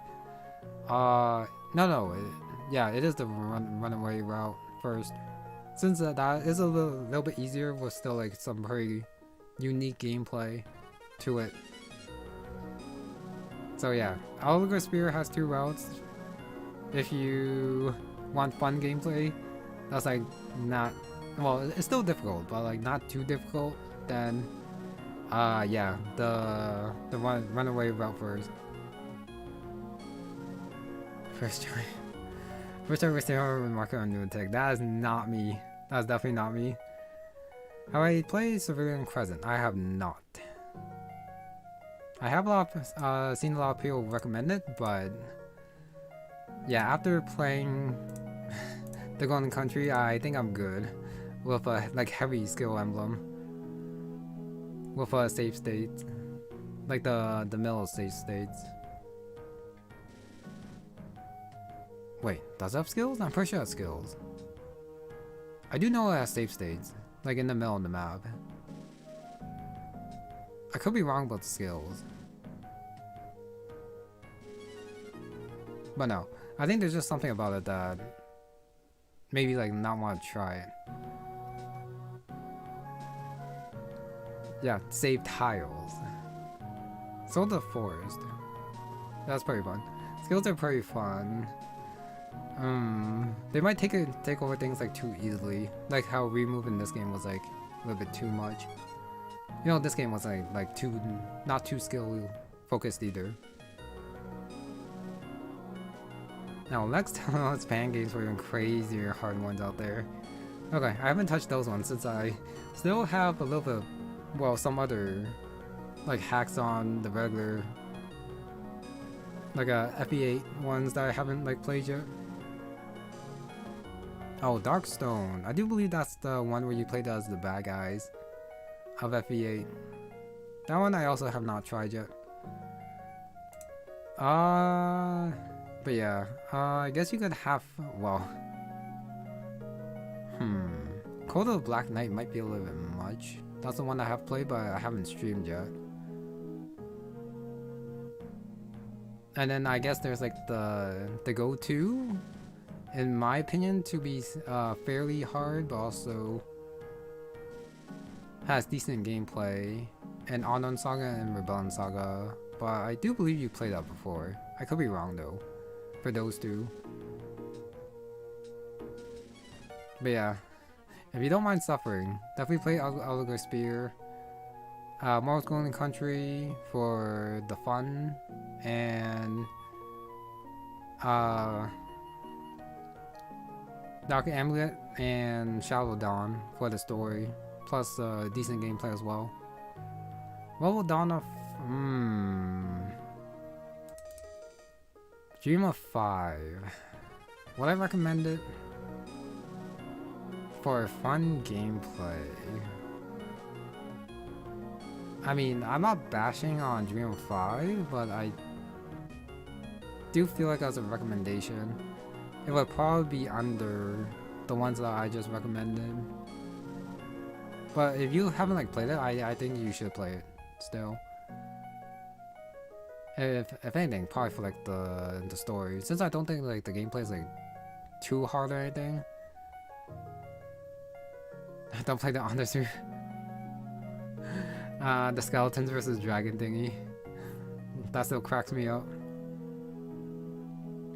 Yeah. Yeah, it's... I don't know. I think it's still like good for like a first experience. But yeah, recommendation wise, it's like I said, it's not like at the very top. No, Darkstone story is so good. Okay, nope, that's totally fine.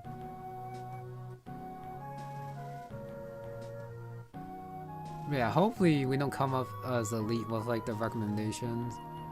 Since I do believe a lot of them do have like normal modes as well to like play. Something that's not too hard. That I can still recommend that I still find fun.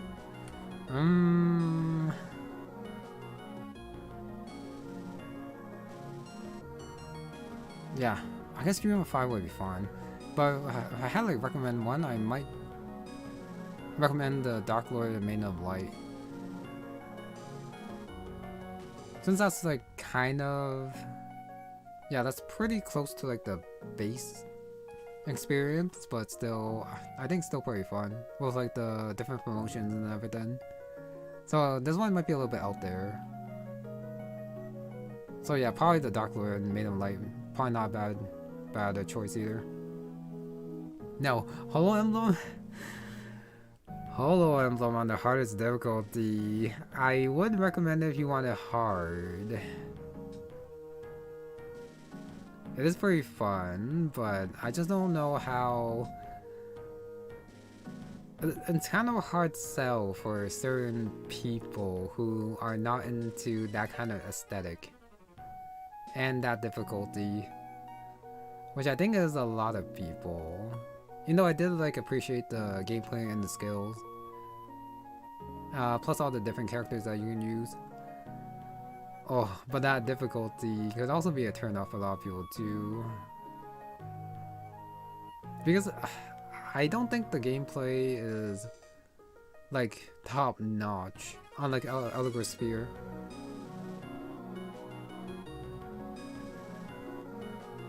Now, any idea what hack I'm gonna play next?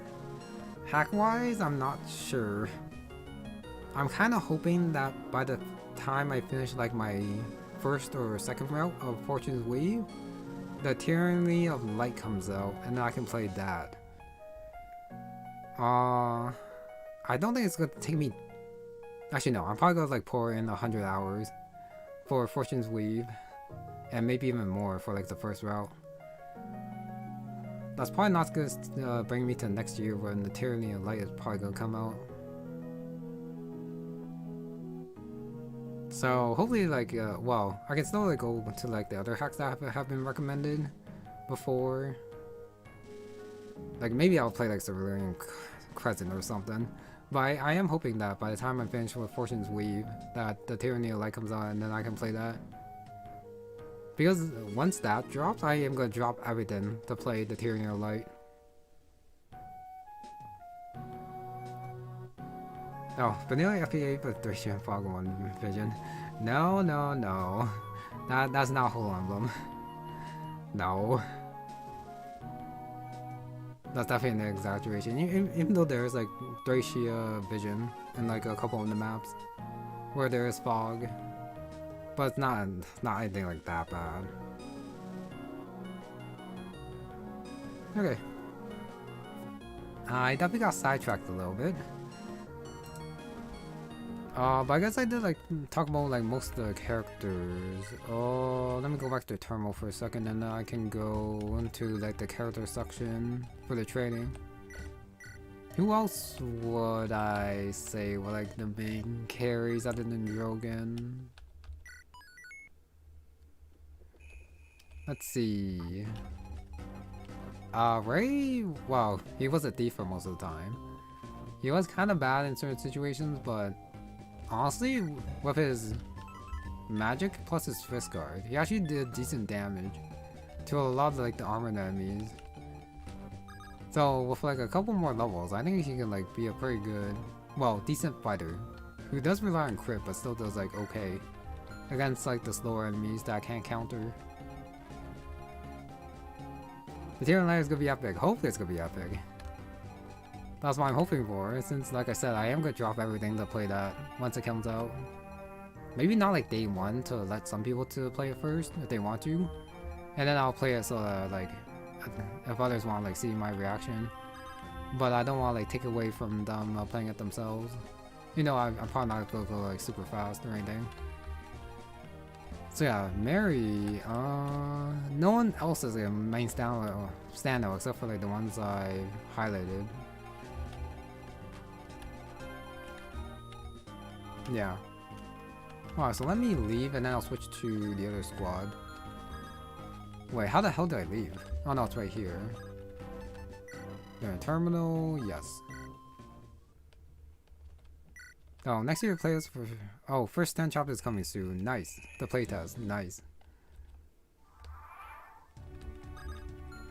Alright, but yeah, I do believe it is going to come on next year. Now, that's not what I want. I want to switch over. Ascension God Ally, switch up precepts. Yes. So I am Milia, and then I go to training ground. So let me see. Oh, okay. So you do get Helena on this side with Milia. So you don't get Niall. Quinn with the stupid Quinn with the lethality was very funny with the purge. You know, it was a little bit inconsistent. You know, so lethality is like skill divide by 2, which I guess could have been removed. But yeah, definitely not like the most reliable. Kevin was okay. Oh yeah, Izzy and Nuto were pretty fun to use before I lost them. Izzy was like the super fast one with like not that much strength, but with the quick draw. She actually did like, well, she was able to run around a lot of the enemies. And then I do believe after tier 3 she probably gets S rank bows. So then she can use like the legendary weapon. And then she would have been just fine. And Uta, kind of a glass cannon, but with how much speed she had and how much defense and res, I could actually tank with her a little bit, which is very interesting. And after tier 3, she would also probably become a powerhouse too, with how like how strong she would be. Izzy bounds Octavia. Yeah, if I had this squad, I think it would be Drogon Zara would be my main carries. Because look at those stats. Look at these stats. If she uncapped and went tier 3, she would be like godly. Probably not as good as like remove Octavia, but pretty close up there. Because with the armor march, I think she and Drogon will have like what, 10 move or something? And that's crazy. Oh yeah, Varys I lost early on. Laurel was... I guess she got a little bit better by the end, I guess. But she was so bad for me. Royce was decent. I did low scored, which was a shame. Orion was... Perseus... I do wish Perseus was a little bit better. But I guess even without much training, it's still like okay. But yeah, main carries here. Drogon, Zara, Izzy, and Uta. And then Milia's, this is my Milia, 19 HP. I guess her magic's fine, I guess. She's slow, 13 speed, and her defense and res are okay. But I'm definitely not dodge tanking with her, with anything at all.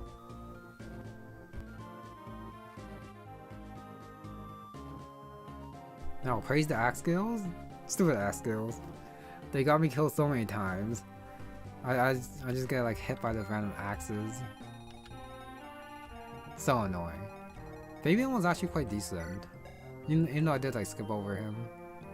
Somehow. Milia was getting there. Wow. I think my Esden was actually better than her, I think. Since at the very least he had his first guard. While the Havenness wasn't...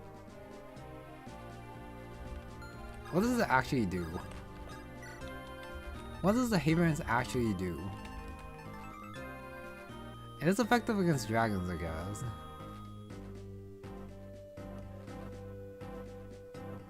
Oh, Milia's ability gives her she can use the S rank tomes. But she has like such bad luck.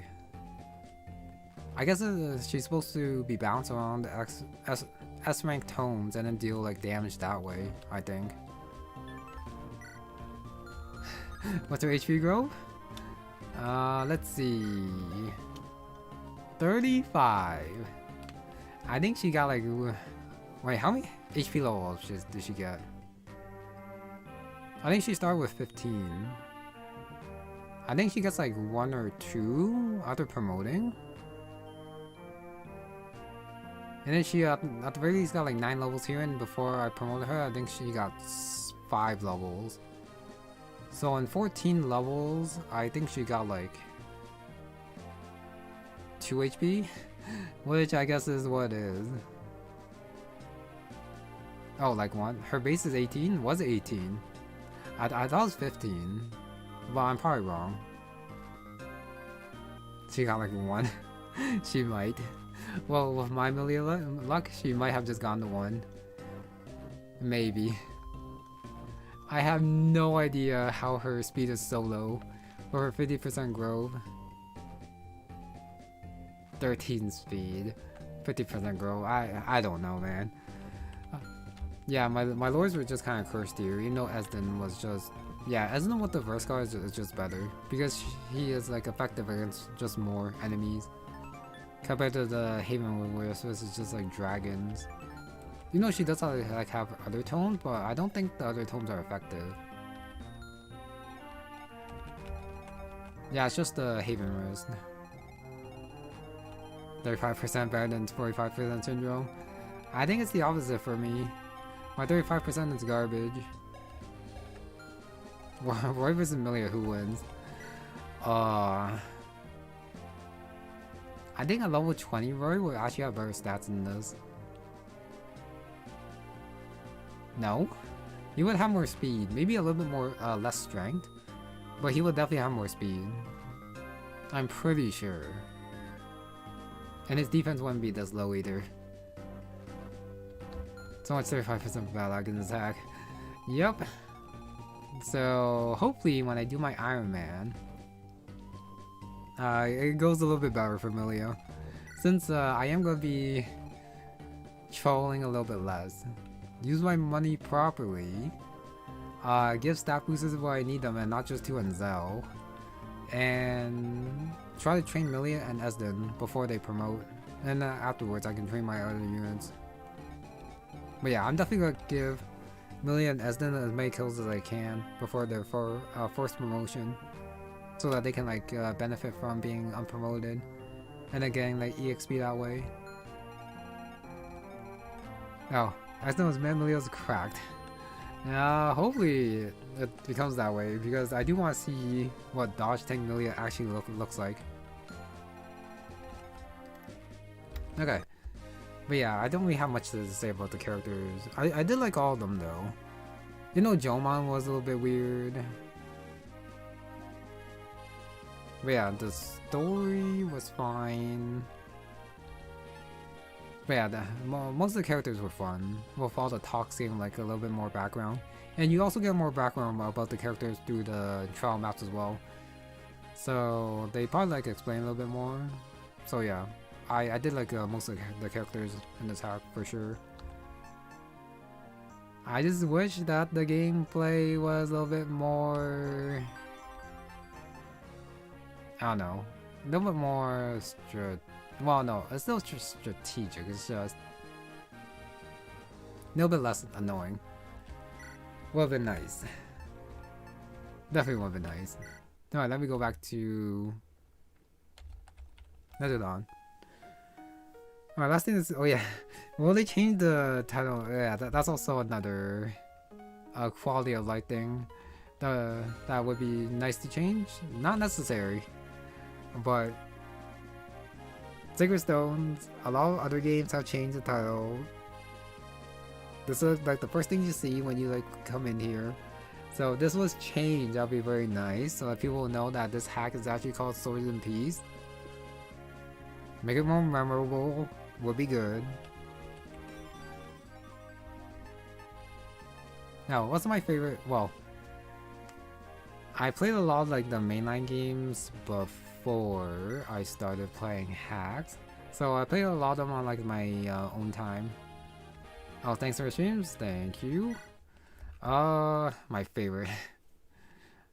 Yeah, because of nostalgia, I'll have to say FE7. Just for... Alright, for a first time experience, I think I really did like 3 houses. Despite like the gameplay being very, very meh. I was definitely, how do I say it, immersed into the story and the lore of 3 houses. And yeah. And all the background behind like all that.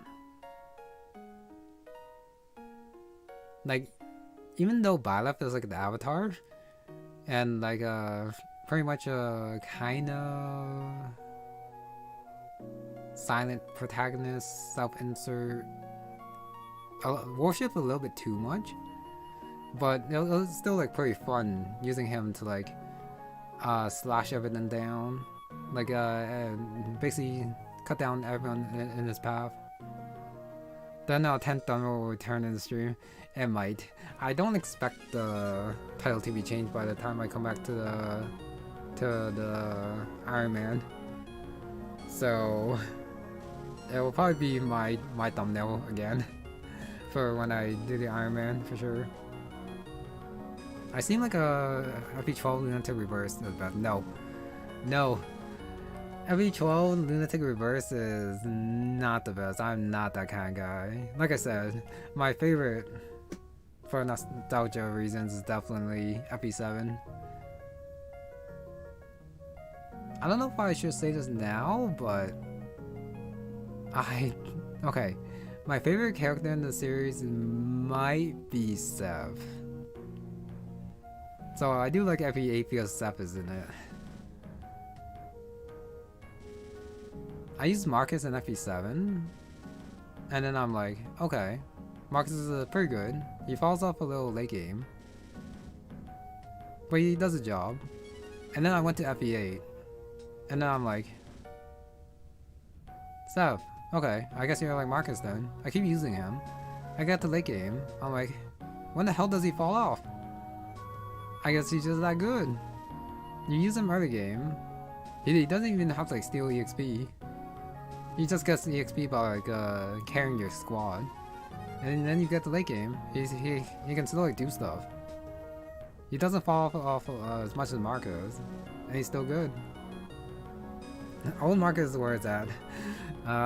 Every 6 Marcus I guess. But yeah. You haven't noticed, I do like to train up my like one unit to like hyper carry and carry the rest of my squad to the end game.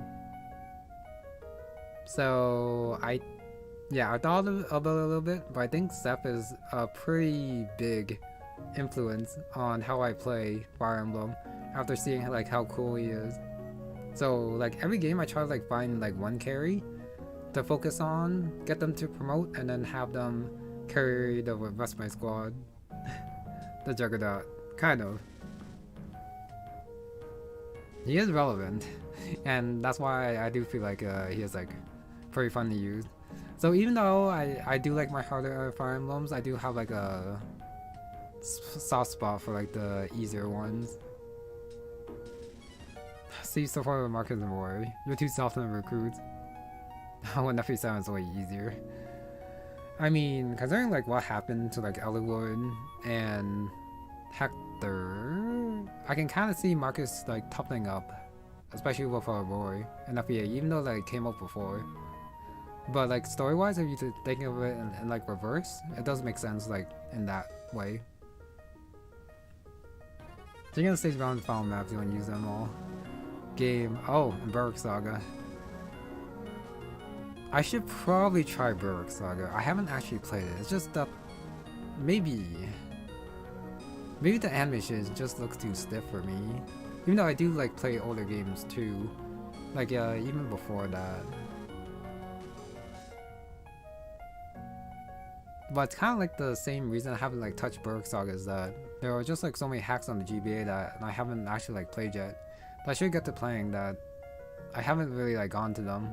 And there were like other games that I played too, by the way, so there is that as well. So just blame like not enough time to like play Berwick Saga, I guess. Even when I play off stream, I should try. I probably should. Now weapons randomly break. That does sound like a pain. For sure. Now Gareth in the final map is named Sonic Skeletons and the Dragons. I can't stop talking about that, can you? The Dream of 5. Well, the Dream of Skeletons, I guess. So yeah. I don't even know if there's a way to like make the skeletons cooler than like the dragon cutscene. Because the dragon like cutscene that I saw in like my route for a Dream of 5 is just so good. That I don't even like want to see what the skeletons look like. Holy. No, the Berwick graphic grew on you. Okay. Nice. See, that could be cool. Kage's Magnus Opus, but he did make like games afterwards, I believe. Okay, the Valiant Curve Break. Would they make like the personal weapons break? I don't think they would. Maybe like generic weapons, but really? I feel like they wouldn't break like the important weapons. They might. But yeah, if you haven't noticed, I think I've talked about most of what I wanted to about Sword and Peace. So yeah, if you're still watching, we are just like talking about some random stuff now. So don't. Yeah, totally fine if you like tune out or something. Since I think I'm almost done here. Unless if there's like another topic I didn't touch on.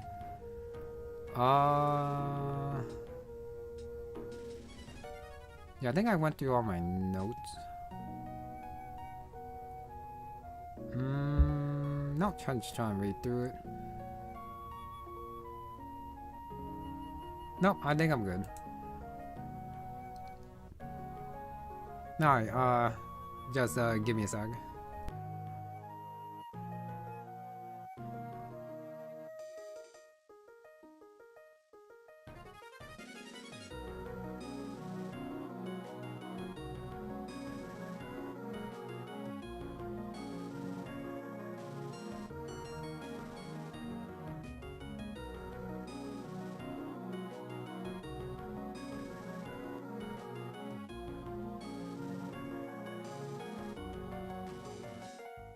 Now, in Berg, they get repair stones. Okay. So it's kind of like 3 houses where you have to like repair your weapons after durability. So it's more durability and being able to like repair the weapons rather than like them breaking and then you like losing them like altogether. I thought when they broke that you like lose all them, but I guess there's like 3 houses version. How would I improve the story? Okay, I did like some of the twists, like you losing like half your squad was pretty cool. What was it too sudden though? Since Milia kind of just like went in their bow and then got caught, and then you just lose them. You do fight Roshan's Scored, but that's about it. The others just disappear after. An entire battle with just Milia's squad? Would that be a little bit too much? To have more of an emotional impact as to when you lose them. You could also make it so that it's like a forced loss battle for Milia, like when you're in the castle, and then there's like actually no way to win for them. So their deaths don't happen off screen, but you actually like control them and then you lose them. So I think that's kind of like what I'm thinking about in, well, even like the Shadow of Dawn kind of doesn't like do it fully.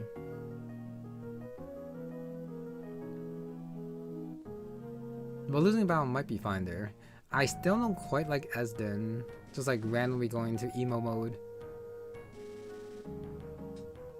Like after the talk with Enzo. If it was like before Enzo, it would have been fine. But after saying that they like love each other, he just falls into depression. That just felt weird. The 10 days also felt arbitrary. He just like comes back after like 10 days. And then have 10 days left to like get to Hecate, but was it 10 days actually necessary? I guess it gives like a timeline as to what happened, but you didn't really need to know it's like 10 days. It could have been like the next day and things would have still been fine. So I was like, why? That totally could have been skipped. So that wasn't necessary. Improving the story early. I mean, I guess they were using like warp and skip quite a bit, but Other games do that, but that doesn't mean it's a good thing if other games do that, even if it's bad. Oh yeah, speaking of like a little bit disappointing characters, other than Iblis, I was a little bit disappointed in Faline. It is cool that it's revealed that she is like Helena's daughter with James. I guess you might find out more about her in like her trial map.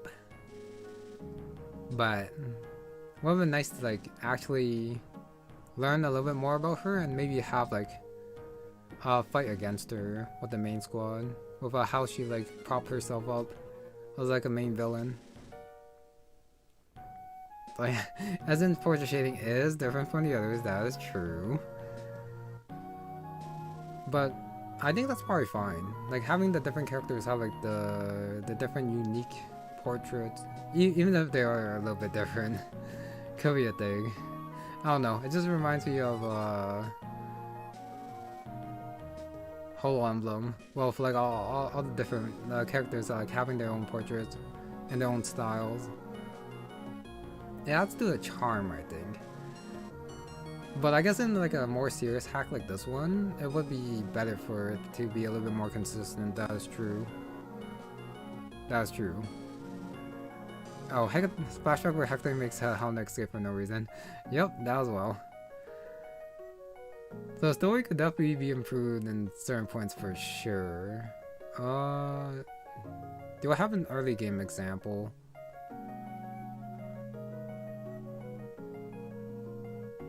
I guess Esden and Zell running away, where they like ran in the wrong direction.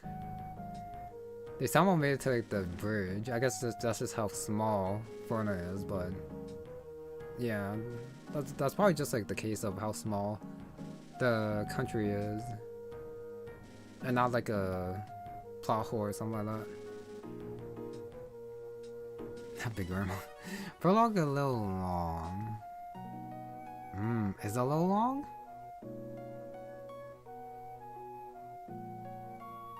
Prologue being a little bit long, I think it's fine. Oh yeah, I mentioned before, but I think it would have been fine to show Iblis talking to Hecate a little bit. Moving the scene from like kind of flashback to the beginning of the game to question whether Esden and Emilia's group are actually in the right, or if the god side with Hecate and Iblis are actually like the ones in the right, and then like Esden's father does like actually kill him,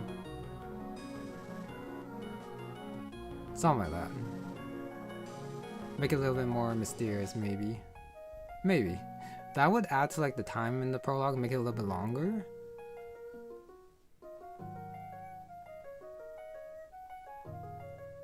But I don't think the prologue, like introducing the characters at the like, very beginning, was that bad, except for the three heroes getting like their introduction. It is nice to know about them, but they don't like join their party until like a little bit later.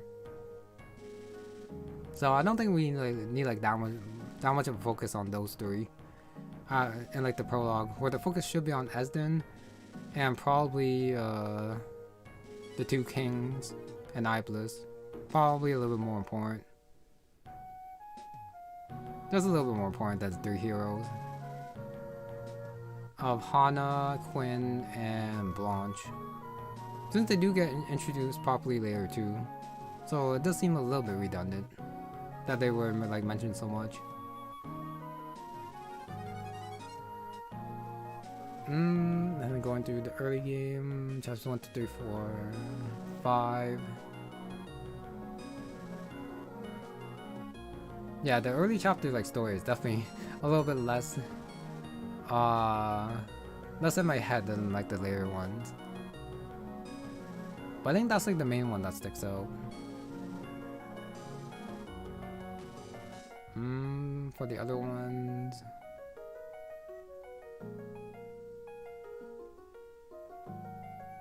yeah, if I think of any more, I'll probably like mention it first when I start my Ironman or something.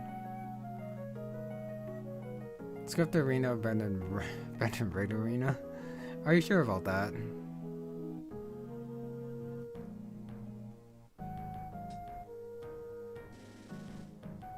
Yeah, rather than improving the story, it's more like how it's delivered.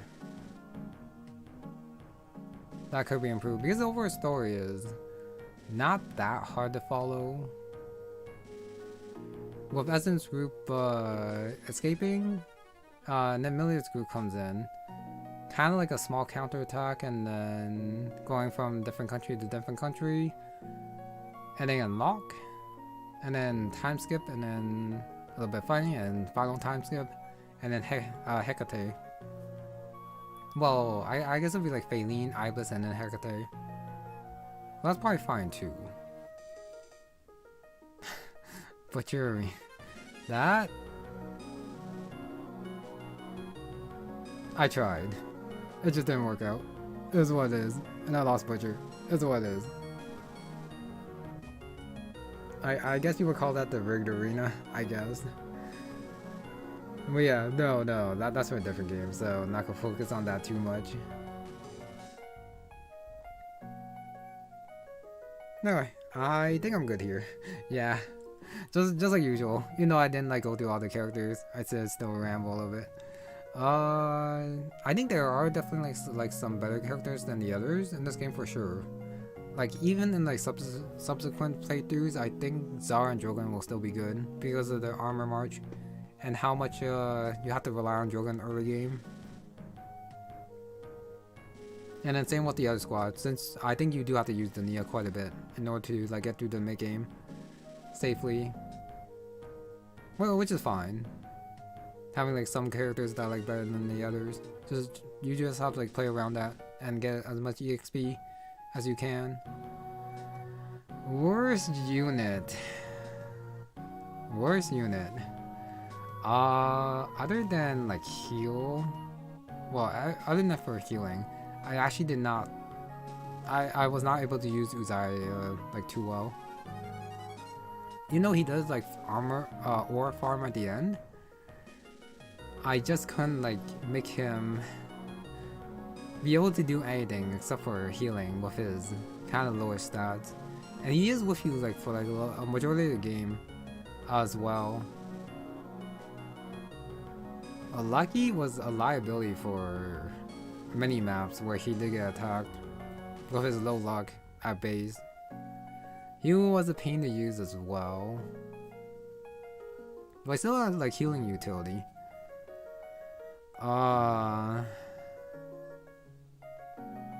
Man. If I had to pick a worst unit. Okay. It might actually be Amelia. He's meant to be a mixed unit, but he fails at most of them besides healing. Yeah, that's how I feel about Uzziah. Even though I do want him to be good with his talk with Hecate at the end. So hopefully it doesn't turn out bad for like the next one. But at the very least for me, he definitely felt bad. But I think my worst unit was probably Amelia. I could not have her do anything with how squishy she was. She could heal, but she had to like stay in the back to like do the healing. And she didn't have power staff shields. She actually grew levels, like very slowly. So she only got like 5 levels before she had like promoted to tier 2. And after tier 2 was the stronger enemies, which she still couldn't fight because of her low defense res and her low HP. So she had to be babysat the entire game. But since she's a lord, I had to babysat her. But yeah, honestly, I think it's a tie between Uzziah, Lucky, and my Amelia. Oh yeah, you probably do have to. You do have to feed her kills early on, I think, to get her levels, which I am planning to do. Feed her and Edson kills early on, before her promotion, and probably give her like the stat boosters as well for HP, the Sarah's robe, so that she doesn't just like kill over after getting like tickled or something.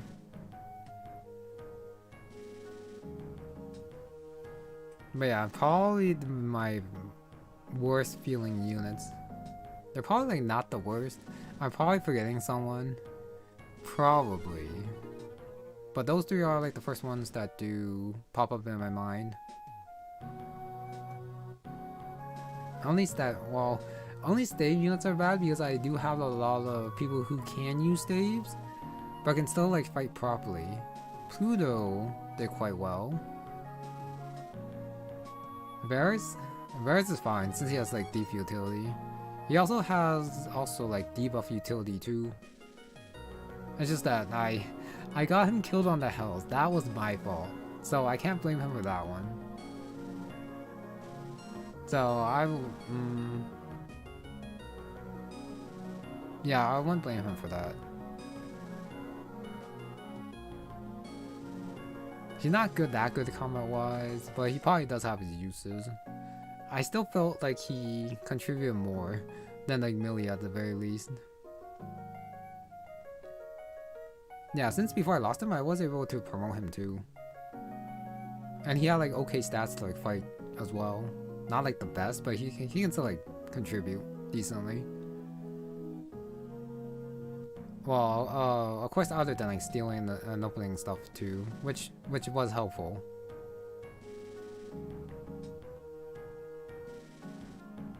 High move early game. No, I wouldn't go like that far. Because there was still like the Nia and Jorgenzar to like compete with. So yeah.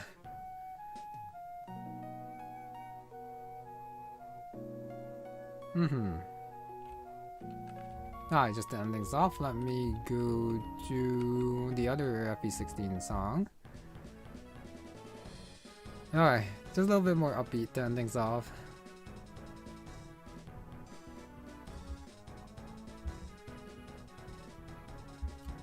Alright, I think that's it.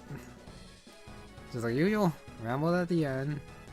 Hopefully, yeah, once again, I have to reiterate, even though I did reiterate at like other streams, about everything said here, supposed to be for criticism, not like we're attacking anyone or something like that, or I'm attacking anyone or something like that.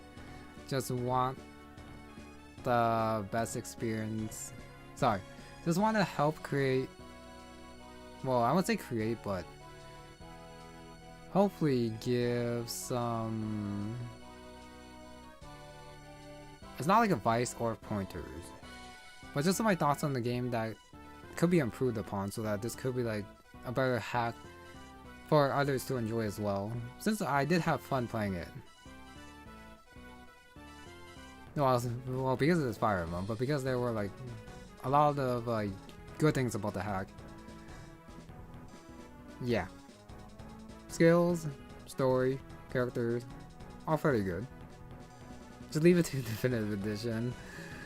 Yeah, hopefully the hack does like continue to get like improved, like Swords and Peace. I'm still not 100% sure about the name, but it's probably like too far out there to like have the name change like this far in. That's probably asking a little bit too much. But the title screen change would be nice. Tier 3 animations would be nice. And maybe like a couple of tweaks to like the maps would be nice as well. Yeah. And more rewards for the Ace Awards. So that it's not like just buy swords the canon ones. Yeah. War and Peace better. It might be better, but that sounds so generic. At the very least, like, at least like Swords and Peace sounds a little bit different. And it rolls off the tongue differently. War and Peace is just... might be a little bit too generic, even though it does make sense for this hack. I don't know. Anyways, well that is gonna be it for this one, so thank you very much for watching, and I shall see you next time.